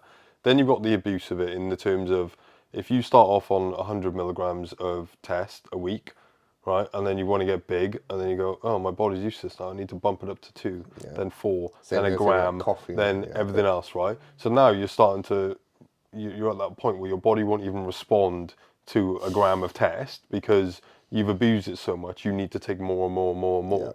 You know, all those types of things have that effect of, yes, you will, you know, shorten your lifespan. But if you're talking about like jiu-jitsu or MMA or whatever, these aren't guys who are using it to get absolutely stacked, jacked and whatever. Unless you're Brazilian. Unless you, yeah. You're trying to I mean, train. but but they're not bodybuilding, is what I mean. Do you know what I mean? They're not using it to put on. I think that's the problem, right? Where it comes, not to say socially accepted, right? They are trying to have the enhancements. Some people are absolute twats with their usage, and that's why I joke about our Brazilians using trend, for example, because that did happen, right? Yeah. And it was like, well, that's completely pointless. That is and I shouldn't really be labeled as like that's a bodybuilding fucking steroid type thing, but where people are viewing it, because people look at the top and always go, what are they doing? Well, of course. Right? What's Gordon doing? What's his meal plan? What's his training structure like? What's his cycle? What's his cycle? Yeah, right. All this fucking jazz. Yeah, because they're going, if he's the best of the best, he's undefeated, right? And even if you're not a fan of Gordon, there will be someone that you will then look up to. Mate, they are all on it. They're all on it, There's right? so many. There's literally the minority are not on it. Yeah. And that's when you get the likes of Mikey Musumeci coming out. He's a bit, I don't know if he's just naive, well, not to say naive to it, but just as done. He's not naive, but it ties into the biggest argument that I despise. And someone said this about Mika when he won the WNO recently. And they went, oh yeah, but he's juicing. And I went, oh, is that what made him good at jiu-jitsu, is it? Yeah, mate, he's stabbing with fucking needles. You absolute fucking retard. Sorry, can I say retard? Mate, you can say whatever Right. you want. You're the one who get all that. No, but do you know what I mean? And it really infuriates me. It's the same with Gordon, the same with Albert. They go, oh, but he's on steroids. And it's an argument that I hate. I hate it even in gyms where people blame attributes on their shortfallings of success, if you will. So if I'm a big, strong guy and the 85 kilo guy, same belt, is going, oh, well, you just use your strength. It's like, right, we'll use your speed then because you're quicker, I'm stronger. Gear, or steroids as they're politically known, will give you attributes. Yeah. They won't give you skill level. They won't give you technique. That's an interesting point, right? Because you could be on gear, right, but your cardiovascular could be a lot lower, right? There's also the argument that you have more lactose, Milk? milk? Lactic acid. Lactic acid, that's what I was thinking. You know, I was like, you could have more of that build up all of a sudden, and you have more muscle for that to go into, right? And that's that whole argument of like, big muscular guys are going to gas fucking quickly. Yeah, but don't get me wrong, right? The steroid side of it, you can increase your recovery by a fair bit, right? Yeah. Okay, so if you want to argue with me or just with anyone about the whole steroid thing, at least go down the most logical route of, well, he's better because his recovery's better, so he can train more and he can train harder, and that's why his technique is better. That is at least more of an argument of then going, oh, he's on gear, and I can't train as hard as him, or I can't train 3 times a day like him because my body's tired because I haven't got that exogenous recovery aspect I to think it. that's the statement in itself, because he recovers better, right? And I think that then in itself is that if you look at, which comes actually into another interesting point I wanted to bring up with you, right? And it's the fact that people seem to forget how powerful recovery is. Huge. Right? And if you go back to olden days of Dorian Yates, I think it was, or even older than that type of thing, it's like, I want to recover really fucking hard so I can train harder again, type of thing. And that was the focus time and time and time again. Which is smart, because the whole thing around bodybuilding is the repair and growth of your muscles. Right. So you have to recover to repair, don't you? Exactly. And it's the interesting thing that within the jiu-jitsu world, it always just seems to be more is better. Right? And I'll be honest, I've had some interesting conversations with an individual. Take Mark Ibbard, for example. What's your recovery like, mate? Right? And he'll tell you... Does he even sleep? Apparently not. Well, he sleeps when I don't know, him and Beth want to do something. You just see a video on Beth's story of them just like this, just snoring away type thing. But again, he has a hectic fucking training schedule, right? And don't get me wrong, it's nice to see an individual like that, and there's other people that come to mind where you have to force them to recover, if that makes sense, because they just don't think they've done enough, right? Which is, as a top level athlete, I'm like, that's what you should be striving for to some degree, leaving no stone unturned and still thinking you've not done enough type thing. But if he did recover that little bit more, had that day off, right? And it doesn't have to be day off in the sense of like, well, I've joked to you obviously about I've got a fucking Zone 2 bike now, as I want to call it from now on, type of thing, for the winter type thing. But utilising that to their advantage, how much more better were they before? Less is more, if that makes sense, yeah? And it comes back to the point of which I cannot get my head around, and I know you were just saying it's to do with money. Why the fucking jiu-jitsu is there not an off-season, right? Because you can compete every single day of every single weekend, right? I appreciate I'm not talking. Let's take the worldwide question out of it just for the moment, right? Let's just say take the UK scene alone. You can compete every single fucking weekend. Yeah. Yes, but I'll answer this quite easily. Okay. And I think I'll answer it quite easily. Number one, there's umpteen amount of organisations. When you look at football, rugby, NFL, whatever, there are key organisations, right? And they have leagues, right? Which is one thing. So when the top leagues and the top organisations have off seasons, everyone is off. However, in jiu-jitsu, there are no leagues. Well, there are some little leagues, but there's so many organizations who all need to make their individual buck that they have a certain amount of shows that they want to put on per year, and they don't clash them with other shows so they can maximize their revenue, which is why it ties in with money. But if you looked at IBJFF, WNO, ADCC, IBJFF, yes, they travel, but how many shows per region do they do? So if they go around the world, then they've got probably one. We'll stick with the UK. So how many Stick with the IBJFF UK. shows are there in the UK per year? I think three, I think it's about 3 or 4. 3 or 4. So you got one a quarter, let's say. Yeah. One a quarter, so one every 3 months, right? Then you tie that in with ADCC. How many ADCC comps are there per year?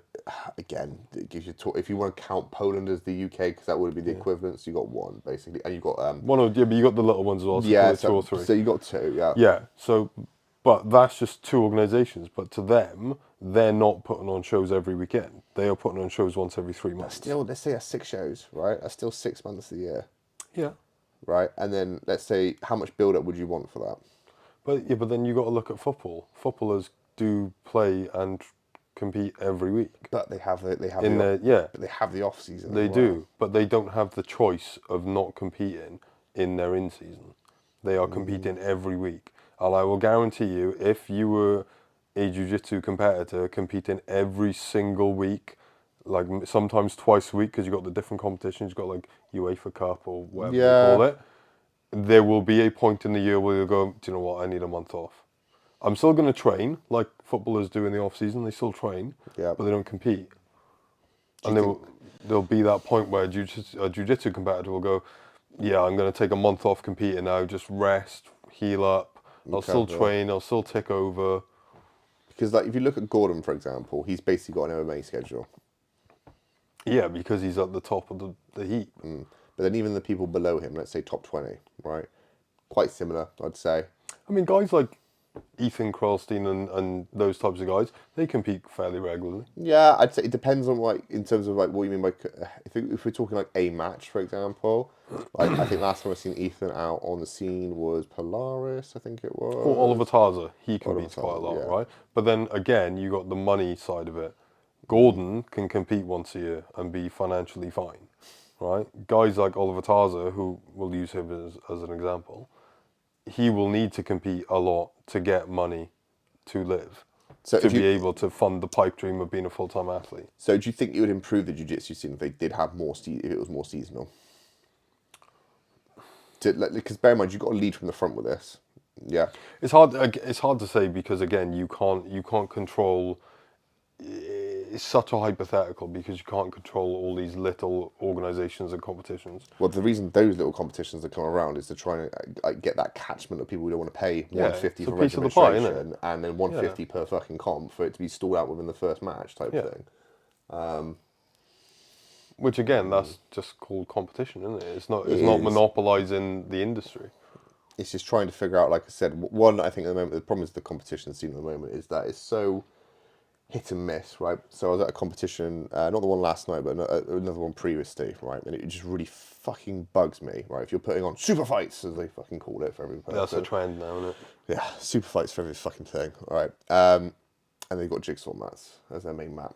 I'm like, I appreciate if you're starting out, it's your first fucking show, but surely you should put some money aside to like try and make the event and the experience like spot on. Yeah, like there was on this one competition, there was a guy who won. Right, the MC was nowhere to be found. So the ref's holding the hand, going like, "What's going on here?" type thing. Yeah, and just little things like that, and then like, oh, one of them was like, "Oh, the team in the red corner has won via submission." Like you just like, But again, you've got different standards for different shows. Some people will do it right, other people won't. You look at Grapple Fest, right? Who are a big, fucking go above and a beyond. big super They've got fight. roll out mats for the fucking training area at the back type of thing. Exactly. It's mental. So they will do it right. They'll do it the right way. They'll invest money to make a good product. Other guys will go, well, I want a piece of this pie. Like a a show who I'm not going to name. Oh, no, actually, fuck it, I will, because I don't know them. Grapple Wars, right? Right? Grapple Wars. Their stipulation, right, despite the fact they're in North Wales, which for us is Dandraw, right? Their stipulation is you have to sell minimum of 4 tickets to compete on this show, right? That's their thing, right? So for me, right, we'll take the distance out of it, even though that is a factor So for me. how much are the tickets out of interest then? So we'll say call the tickets 35 quid, right? So as a promoter, What's 35 times by 4? 4, 8, 12. 140. Basically, like you going to do an IBJJF comp and still have one match. No. But what I'm saying is, right, they're saying to the athlete, right, so say they got, we'll round the number, we'll say 20 matches, right? Yeah. So they've got 40 competitors. Each competitor has to sell a minimum of 4 tickets, right? So how many tickets is that? How many 40 competitors did you say? Yeah, so it's 160 tickets. 160 tickets right? minimum. Which 160 tickets just from their competitors, right? Which will basically be their entire capacity. 160 people in that club that they do it in, right? So for them, they go, I know, we'll hire this venue out. We'll get our competitors to sell all of our tickets. We'll get the competitors to put on the product, which is the show. We will then get revenue from the doors, the bars, whatever, right? And they will do pretty much all the work for us. But that's just, like I've looked into doing competitions, right? And I've broken it down like to the point where I'm like, can I break even here? Yeah, because it's just like But this is the thing, right? That, like I said, the whole super fight thing, right? And Grapple Wars don't put on a bad product as such. I think their rule set was a bit flaky in the first it's the whole one. drawing bollocks. Yeah. Yeah, but for me, I'm just like, well, hang on, what are you doing? You're giving me a stage from a brand that you've put on Instagram and gone, we'll call it Grapple Wars. We'll jump on the bandwagon of super fights. We'll create an Instagram page. We'll get a bit of traction. We'll get some guys on. But in reality, the competitors are doing all of it for them. Right. To put this into perspective, right, and I found this out from the day because, like I said, I've got another little project I've got in my mind at the moment, right.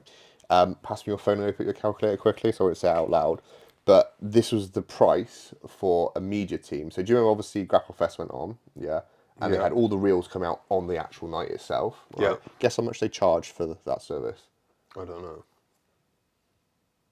What, just to put reels out? Yeah. Right? And just to log in and put reels out? Yep. All right. But it's like all high quality, all filmed, all live, all that fucking jazz, yeah? Yeah. That ain't like millions. Do you know what I No. mean?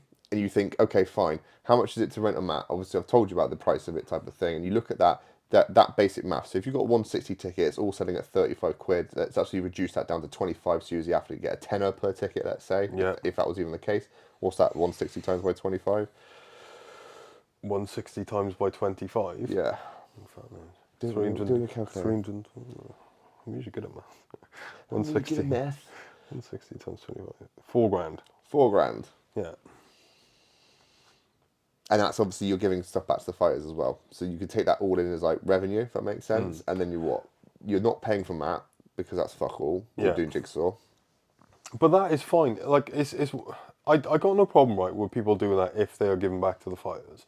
But the one that I said, we're doing like, sub of the night is 50 quid, right? So out of one person out of 40 competitors, So that'll be £20. No, would it be? Hold on, 40 times by 5. Well, my math's fucking shocking here. So that's gonna be 200 quid basically. yeah. Out of that 4 grand, so £3,800 you got left. But that's what I mean. It's just stupid. Like, I don't like the fact that they jump on the super fight bandwagon to make money for themselves. Stop calling it. I just think stop calling it super fight. That's and it. to make the competitors do literally all of, like, I'm not gonna say all of the work, because obviously you have to get a venue, you have to get the mats in, your production and whatever. But once they've done it once round, it's just the same thing. Oh, can we rebook this date in, please? And do But these... your capacity and your product, and this is the argument with the UFC thing and the fighter pay, is there is no product without the fighters. So pay them something. Wow, this thing comes back to that whole fucking Logan Paul, Dylan Dennis fucking stuff, right? I don't know if I brought this up earlier or not, but the fact that at 6:30, and I don't know what time the venue opened, but it would have been early doors, 85% capacity already for undercard stuff. Yeah, but look at the product versus the audience. But that's in the argument. Where's the fault lie? Does it lie with the fighters? Does it lie with the promoters? Does it lie with the media team, the marketing? Where does that all lie? Do you know what I mean? Because I don't think it's a fault of the promoters or anything like that. I think for that specific card last night, it's one of those things where they're not. I'm not saying they're not combat sports fans, but that is not the audience that's there. The audience that's there are YouTube kiddies who love YouTube stars, or they're the type of kiddies who are going to pay 40 quid for a fucking bottle of Prime. Like, do you know what I mean? Like, he did that one time when it came out. no, I paid £2.99 and it tasted like absolute bleach. Like, fair play, like I said, marketing geniuses. Like, the way that they've brought that brand up from when they did to now, genius, amazing. Can't fault them. I ever told you about Liquid Death? Yeah. Yeah, that to me is a fucking incredible company, right? For anyone who hasn't there, just go and research and go and look at them. It's just an absolutely insane company in terms of marketing water, basically. Yeah. But no, sorry, mate, carry on. But this it's trying to find out. It's not pointing the blame finger, because I think one, the fucking promotions and the managers of these fighters within the boxing world are just fucking so back-ended, right, in terms of it. And the fact that when you talk about the negotiation problems that they had, I think obviously with Tommy and KSI, there was a whole rehydration clause, which KSI wanted and Tommy didn't agree to. But guess what? The fight still got made.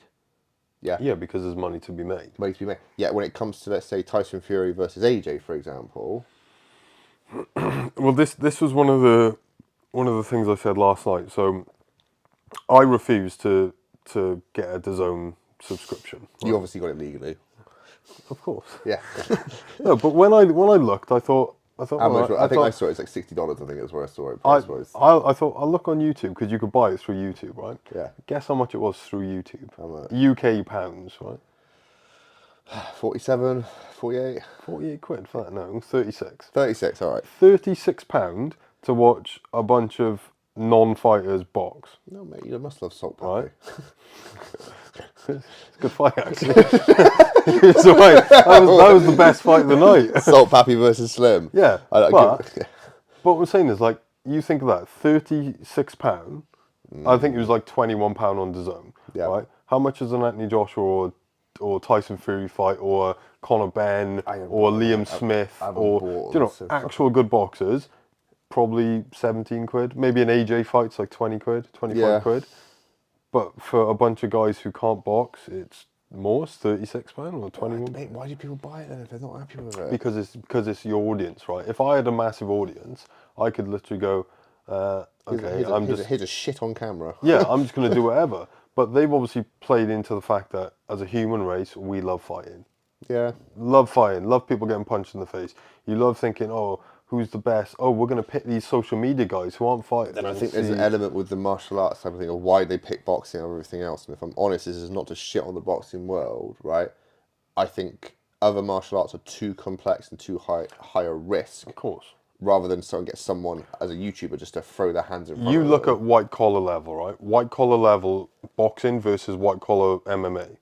It takes more to do MMA because there's more skills involved. Yeah. Boxing, you can get Dave from the pub and be like, jump in, here's 100 quid and have a fight. Yeah. And that's generally the level it is. There's a couple of Stellas, crack on. But from a marketing aspect, like they obviously got the hype around it, they got the money, the revenue and everything else, but the product was dog shit. It was 6 rounds of hugging. And Tommy may have won, but he's And I get it, like he said afterwards, I'm secure in my daughter's future. You are, fair play, good for you, because you as a boxer, you wouldn't get paid a fraction of that on a normal undercard if you were a 9-0 pro. You wouldn't.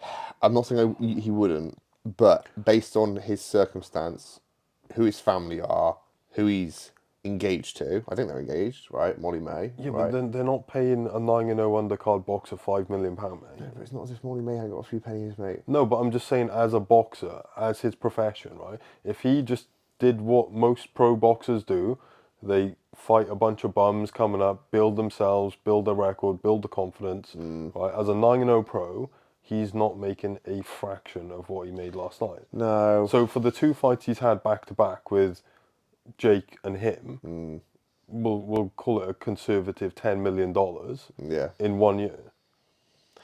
I get it, but he's ruining his own legacy, especially because he barely beat a fucking YouTuber. Yeah. Like, he didn't jab. He was on about his right hand, but he didn't really use his left that much. And they just hugged the whole time. Yeah. Like, it's tricky because it reminds me of the circumstance which I got put to me a little while back, and it said, right, I don't know, hypothetically Darren Till came to me, right, and said I need to shift 25 kilograms by Friday. of what? Coke? No. Oh, wait. Body weight. Mate, that literally reminds me of like the whole fucking Darren Till Mike Perry sketch. It's like, oh, do you want to spar? Spar, mate. Oh, spar. Yeah, we'll go for a spar. It's When fine. you said shift 25, I thought he can't be on about weight. Oh, God. Mate, monster. 25 kilograms of monster We're energy. talking brown, white.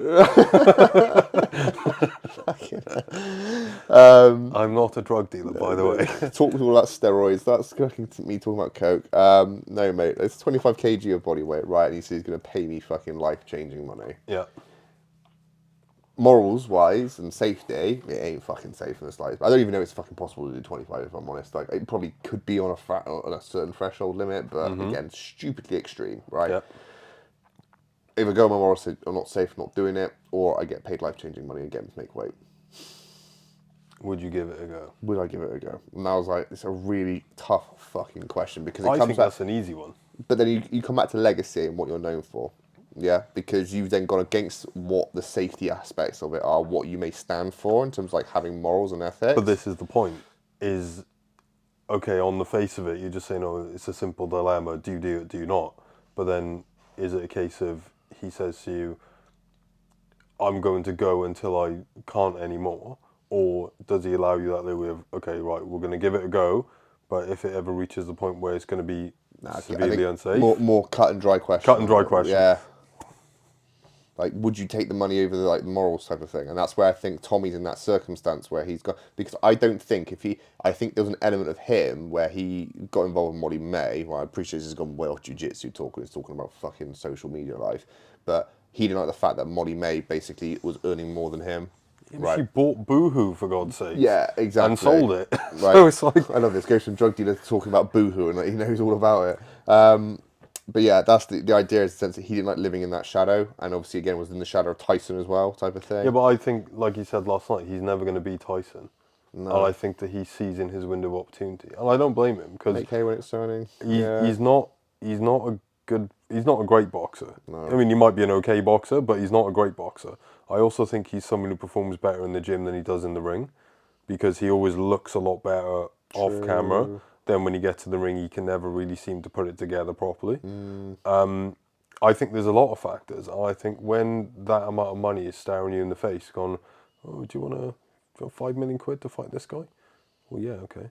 Like, Well, I think why not? I think the Dow, which was KSI's trying to say at the end of it, that how Tommy is looking to not go down the pro boxing route. No, I don't think he is at all. I think he's going to stay on YouTube. And I think that his dad is in full support of that. I think his dad realises you're not going to be another champion.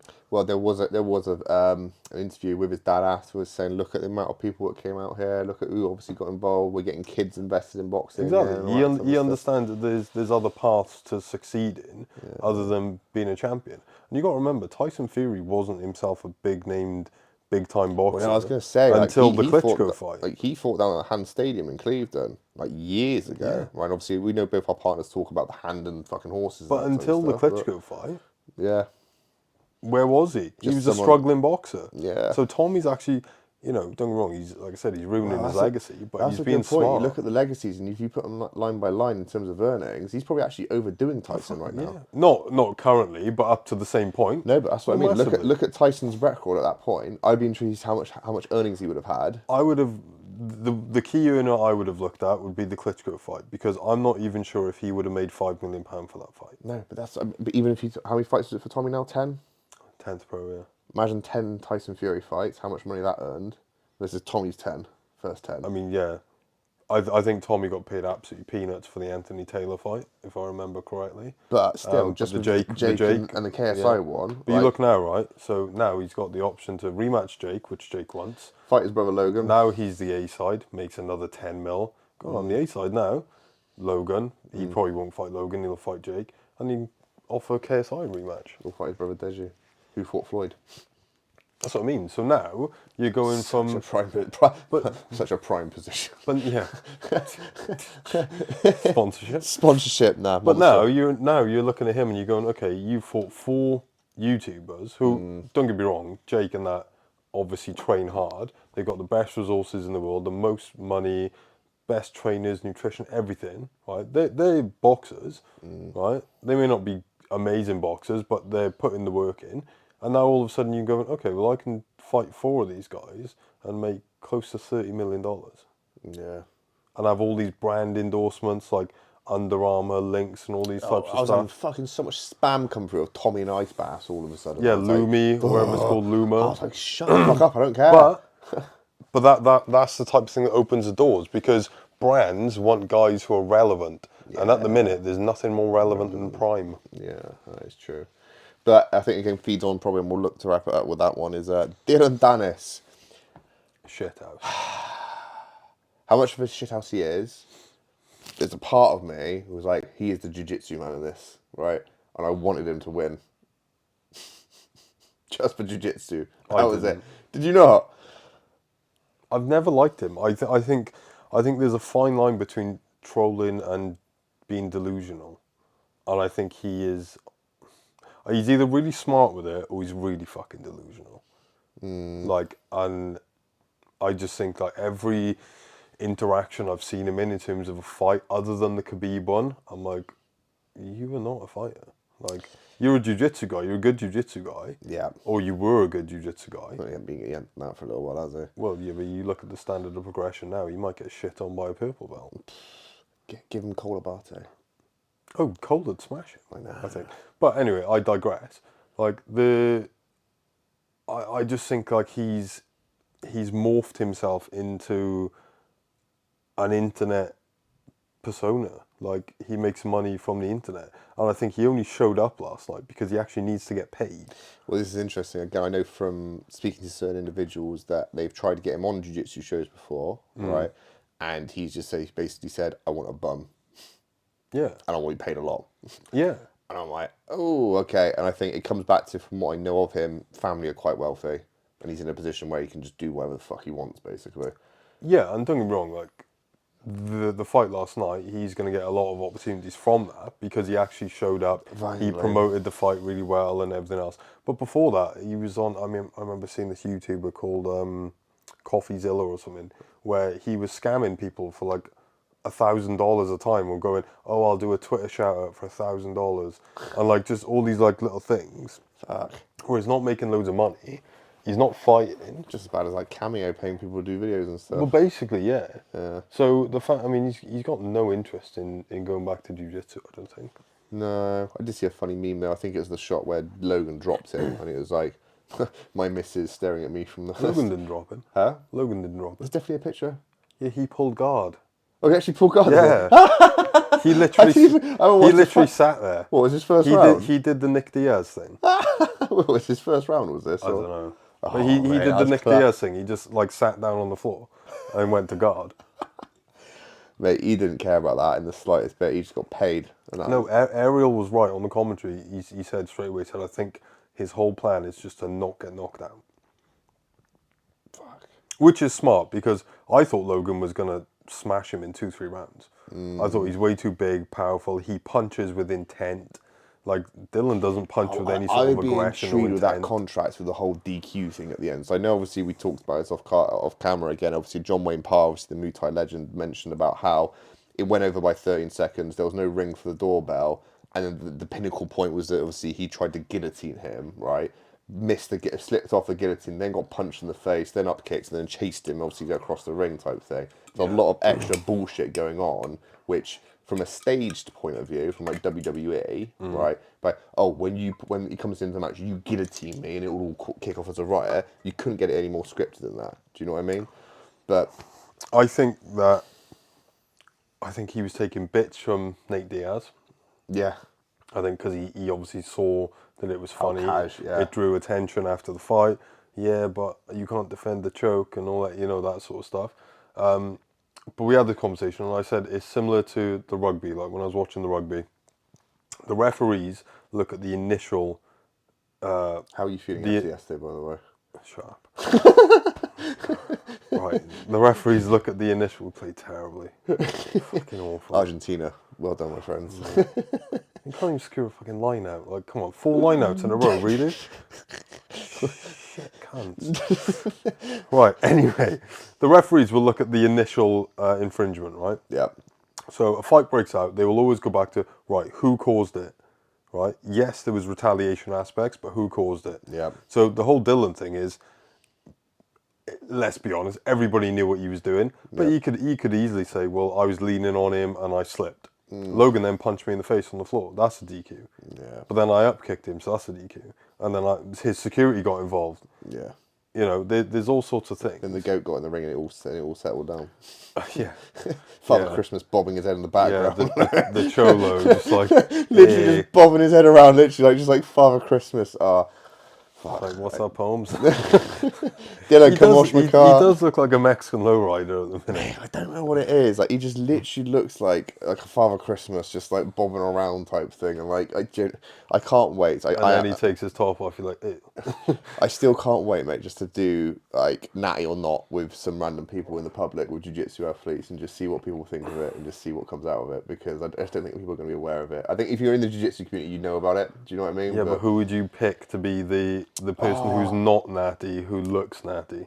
So it was a mixture of them. I had a list of them. I'm pretty sure I sent them to you. Oh, you did? Mika, Craig. Craig. I don't think Craig looks natty for his age. I don't think he looks natty. I don't know. Like, he doesn't look like he's like... He's big, man. He's a big dude, mind. He's really big. But then he plays the line of like he's on steroids all the time. Because he is.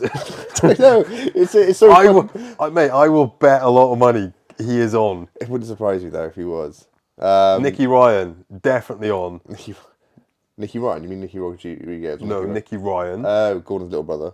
Yeah, the little brother who went from that to like, oh, I'm just walking around like looking all deballed out of my face. I thought J-Rod looked a bit big as well the other day as well. Do you not remember that period of time when Nicky went from skinny little teenager to like, oh shit, you've put on 50 pounds? Yeah, but could you be puberty, mate, and be naive of it? But what, in like 8 weeks?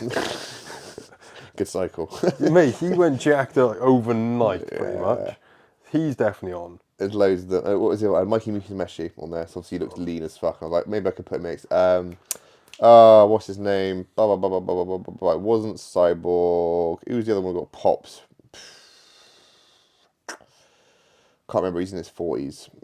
He got through to the... Wagner, that was the one. Who else did we have? Galval, yeah. And then obviously Gordon. And then who else? Oh, I put on Nicky Rod on there. He's proven that he's natty. Did he though? Yeah, but we don't know that. But I was like, all right, I'll have to go with what I know so far. Yeah, not speculation. And then who else? Oh, Gabby Garcia, that was the other one. Just for the bants, but...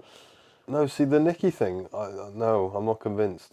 I don't know, like... Because Derek from More Plates, More Days didn't have a baseline.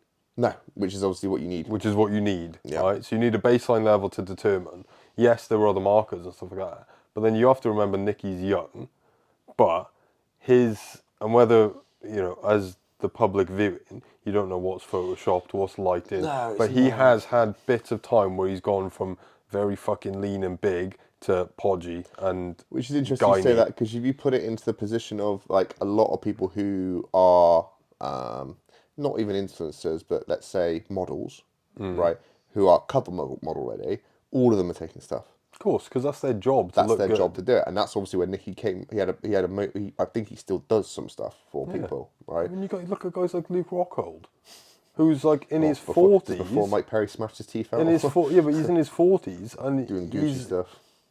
But he's got the body of like a 25-year-old. Yeah. And you're going to tell me, oh, that's also chicken and broccoli and hard That's work. what Liver King said. Yeah, exactly. But mate, that's how stupid the internet is. That people went, well, he said he's eating ball sacks and bone marrow, and he's just absolutely jacked. They will love it, mate. They will love People it. forget that your body will get worse as you get older. Like that is generally what happens. But then you got The Rock, who at 52 or however old he is, Still can't admit it. who looks better than he did in his absolute prime of hormonal stages. No, fuck off. Come on. It's going to be interesting, I think, in the jiu-jitsu scene. I'll probably finish on this just to see who's going to have that first death from overusage. Because it will happen, right? Because there will be that, as you said, oh, more is better. More is better. Because the same thing happened in the bodybuilding world. I don't think there will be active competitors when it does, though. As in, like, this will happen in, like, a more local scene rather than... No, I kind of think that maybe the death will occur post-competitive. I think it might happen, and I think it will happen sooner rather than later. Because let's be honest, you get the same thing, right? I'm still waiting for the day to see it. Prime killed my kid. Yeah. Where they drank 70 bottles in an hour, right, and killed themselves. Yeah, because like we said, moderation is everything. Yeah, and so I think it's the same thing when people, because my argument with the whole steroid use at the moment is I'd rather it be like a dark, shady topic, as everyone talks about it a little bit more openly, right? And we talk more about the safety of it. It's fucking safe sex talk, use a condom, all that fucking jazz type thing, yeah? And I think that's going to help more with education around it. And I think the problem being, mate, is as this very old sport, I still find is very much in its infancy of like social media, right? Very much in its infancy of like developing more. Like let's look at how S&C's come on for this sport. Yeah. That's changed loads, right? And nutrition's coming on for it and all this type of jazz, yeah. And now it's come to the point of then people just simply do more. You're right. You keep saying the name. You silly girl. And that people just think is more. And it's the same thing with recovery. Oh, more S&C sessions, more gym sessions, more this. And I think people then go, oh, if I use more fucking steroids. Yeah, of course. And then it makes me think, well, when's that death going to happen? I agree. I think it will happen. I don't necessarily think in jiu-jitsu it will directly... I mean, how do I put this? I don't think it will be because someone's taking 2 grams a test a week. I think it will be because someone has some sort of underlying health thing which is massively accelerated by the gear use, because I think unless you are someone who is putting on enormous amounts of mass, like your Mr. Olympias and those types of guys, I think as a jiu-jitsu athlete, they're just not built for that type of muscle carrying where it's going to have that massive effect on their body and their organs unless they've got an underlying... Okay, well, let's use that example, right? Say Gordon and the way he looked, right? Yeah. I appreciate some of the pictures are edited and look a little bit more... We've all done it before, like, oh, I'll put a little bit more red on here, makes me look a little bit more lean and all that fucking jazz, right? But for the way he talks about how long he wants to compete for, being like 30 plus years, I think he said before, or something like this. Like, I think he said by the time he's 40, he wants to stop. Right, okay, how old is he now? 28. 28, so he's still got another 12 more years, right? Yeah. Based on the usage of what he's doing. And it's not as if he's starting at the bottom of the fucking weight ladder either, right? He's already at the ultra marker, yeah? How long is that usage going to keep on going? Before It depends, doesn't it? It depends. Kills him over. It depends, because Gordon is not Gordon you want to really look at, because Gordon's in the fortunate position. Oh, so it's going to be the person beneath him who's going to chase him and do more. Fuck. Yeah, you're very much right on that. But also, because Gordon's only competing once or twice a year, his off cycles are going to be a lot bigger. He can afford to take more time off, take more therapeutic stuff. He's already spending a lot of money with these ways to well type people who are keeping his body in check and everything else, which is something that 99% of jiu-jitsu athletes don't have the benefit of getting access When you to. say that, mate, most of them getting fucking their IVs done when they're weighing in and stuff. Yeah, but an IV is an IV. It's not a professional team of people who are used by the likes of Joe Rogan and those types of guys, is it? That's It's but very then I different. don't know if But my point being is that he's in a privileged position where he's not having to compete multiple times a year. He can take longer periods off gear if he wants to let his body recover, thus giving more of a moderate ratio. He's not like the person who's like, right, I'm on cycle for 16 weeks. Oh, but I've got pans in like 6 weeks from now, so I can't really take an off cycle at the minute, so I'll stay on for another 6 weeks. Oh, and then I've got, do you know what I mean? but It's not that's like the that. same mindset I say in my bodybuilding where it's like, oh, I've done a cycle for 12 weeks. It I want to do a is. bit more. I want to be a bit bigger It type is, thing. but you're looking at the effect of, and I get what you're saying, but like I say, Gordon's a bad example. But then I think, But I agree with the person below him. yeah, but I do think that the sheer volume and amount of muscle mass on a human body has a big factor in organ failure in steroid use Yeah. because it puts so much more stress on it. Yeah. Like, again, you look at the basics of it. A pound of like mass on top of your knees is 4 pounds, and then on top of your hip is Exactly. 8. Whereas So if you got Mika Galvao, who's on, well, how heavy is he? 77 he competes at. yeah, I think it was. It's not as if that amount of But then body obviously weight is. Gordon obviously moved up the weight categories from around about there, didn't he? He did, yeah. And that was the all to. Amika's only 19, but yeah. That's what I mean. So Gordon moved up to take on. I forgot his fucking name. He was a Brazilian that he lost to twice. Who, Penna? Yeah, Penna. Yeah. There we go. He did that whole building more muscle, building more frame because he felt undersized. Yeah. I don't know. I still predict it will happen at some point. Someone's going to Probably. fucking keel over. Yeah, probably. I just don't think it'll be. I don't think it'll be as clear cut as steroids killed this guy. I think it'll be this guy died and it'll come out like And I also don't think it'll be anyone on like the big in the scene limelight. first. Yeah. I think it will happen eventually, though. I think it will, or it will see. I think the other thing to consider is when you look at a lot of these ex bodybuilders, for example, take Ronnie, for example, yeah, push the limits. Obviously, that was with weightlifting. Don't get me wrong, but in a wheelchair, basically, can barely fucking walk. Right? Look at Dorian, like he's half the man he was. Yeah, and this is all because they've gone from ginormous fucking frames to then all of a sudden, like, Because their body doesn't want that muscle. No. and it's. I think But it's also, you think legacy. I bet Ronnie's. I think I heard Ronnie saying his only regret is he didn't lift more. Which, if you're Ronnie Coleman, it's fair enough. So- You've left a legacy, my friend. So would you say Gordon's on the same path as Ronnie at the moment? Yeah, Not but in terms of like outcome and wheelchair, but in yeah, terms of but legacy. I don't think it's a comparable thing. I don't think when you're talking about the gear uses, I massively think that when Gordon stops, I think he will look like Gordon who fought Penna, like match 70, one. 75, 80 kilos. Yeah, He's just like half of a man, though, isn't he? yeah, but it's also it's hard to say as well because Gordon was young then. He might get fat and sassy. But age has a thing, doesn't it? You know, I think Gordon must have been probably late teens, early 20s then. Right, Gordon, if you ever listen to this, I think personally, right, if he wants to give himself a more of a disadvantage because he likes to do that, I think become overweight and really unhealthy. Become like, what's this fucking called? Bubba Fett. Is that the one? Not Bubba Fett. No, Jabba the Hutt. Jabba the Hutt. Become like Jabba the Hutt, right? think he and then could do still it. submit everyone. I think he could do it. But Gordon doesn't really use that many, I would call them attributes as such. He's not particularly explosive, quick. He uses a lot of isometric strength, Yeah. but he's not fast, explosive. But you can't get any more definitive. He became like Jabba the Hutt or PMP as we like to call it. I think he'd just lay on him. Just lay on him. Just camp out and just lay on him. Yeah.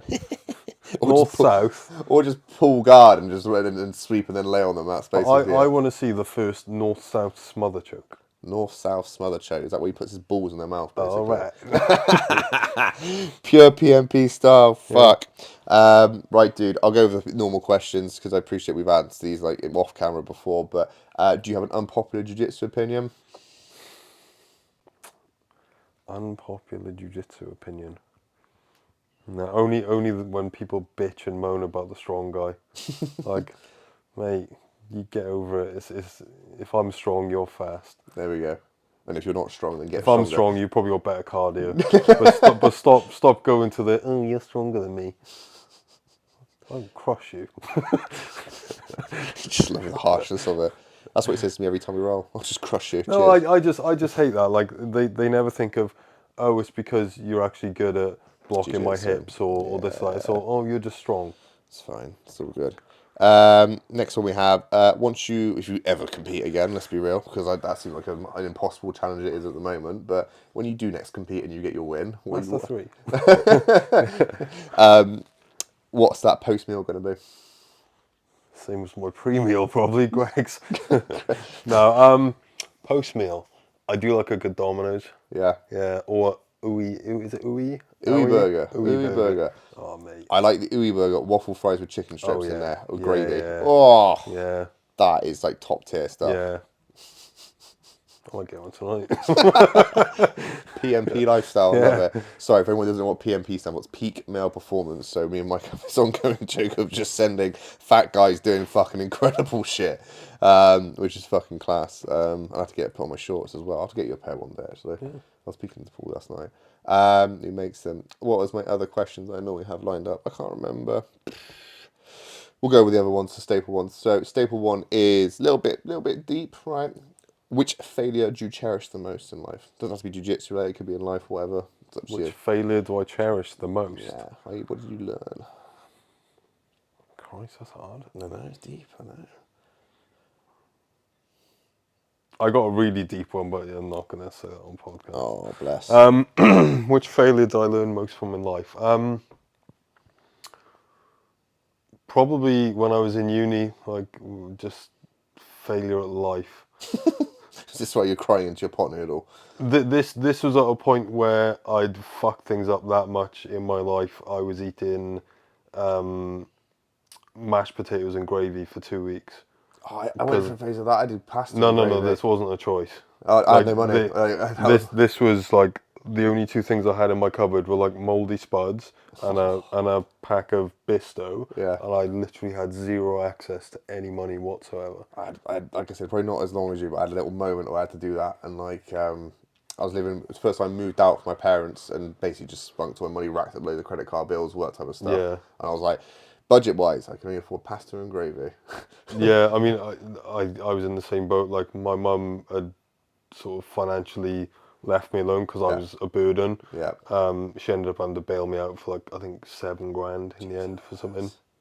But yeah, it definitely taught me a lot about just not being a dick. Well, I think moments like that I like because I certainly like to reflect back on them about where I've come from, type of thing. Yeah, hugely. Yeah. Like, obviously, again, people won't be aware of this, but you'll be aware that obviously I lived in a static caravan for about 4 years, right? Set up a nutrition consultancy, having to hotspot my phone and go on my laptop for basically of it.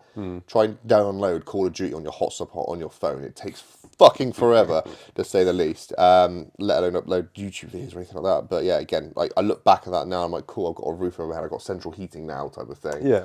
I think it's important to stay grounded with it, but I also think it's important to like enjoy things as well. Because I think I could have quite easily gone the opposite way of when I was earning good money.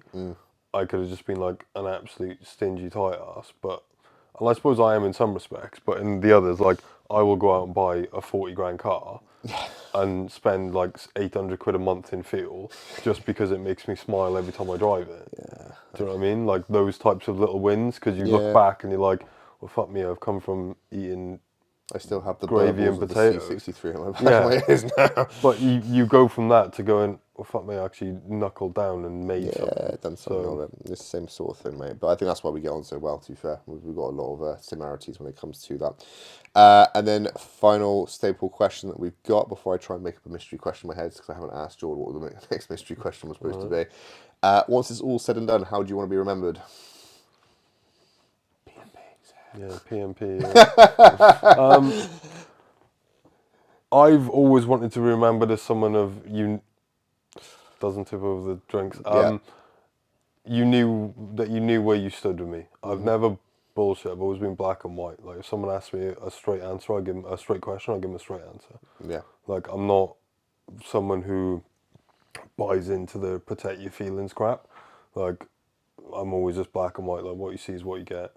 And I think the fact that I have a smaller circle of close friends rather than a big branch of meaningless friends kind of Yeah. speaks to that. And I've always liked the idea when people are like, well, Mike's a straight shooter, like you know what you get.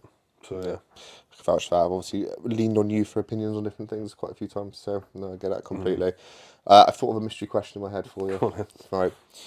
You get to sub your idol, right, aka the GOAT, Gordon, Father Christmas, right? It's the idol. It's a bit strong. Mate, let's be real, right? I'm surprised you're not in Manchester right now trying to find him. I'll be chasing John instead. John, please Go to the sword. Okay, so the sword. You get to submit Gordon, but the Yeah. fucking jiu-jitsu world hates you for the rest of your life, right? Yeah. Okay.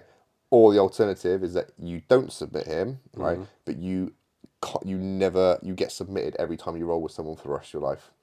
I'll submit him. You'd submit him I don't and be give a hated fuck by the if anyone community. likes me. What kind of snowflake do you think I am? Fuck a lot of you. I'm crushing him. Yeah, I give a fuck. Yeah, I'd submit him. Yeah. If that's in the history books, yeah, you made him 57-1 in the last 6 years. Yeah. Fucking right, I'm submitting him. Fuck a lot of you. I'll retire. Goodbye, jiu-jitsu community.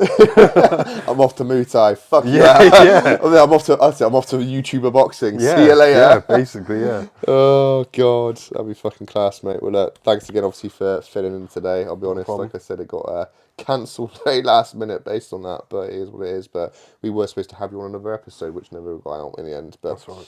it's all Good good. little chat. As always, mate. I'm sure we could have waffled on for more hours about more jiu-jitsu stuff, as we always do. But yeah, it is what it is. But I'm sure I'll have you back on probably as another filler episode. I'm not gonna lie, but it is. Thank you. Enough. Cheers, man. Bosh. Oh, you all good with that? Yeah, man. How long are we going for? Hour 56.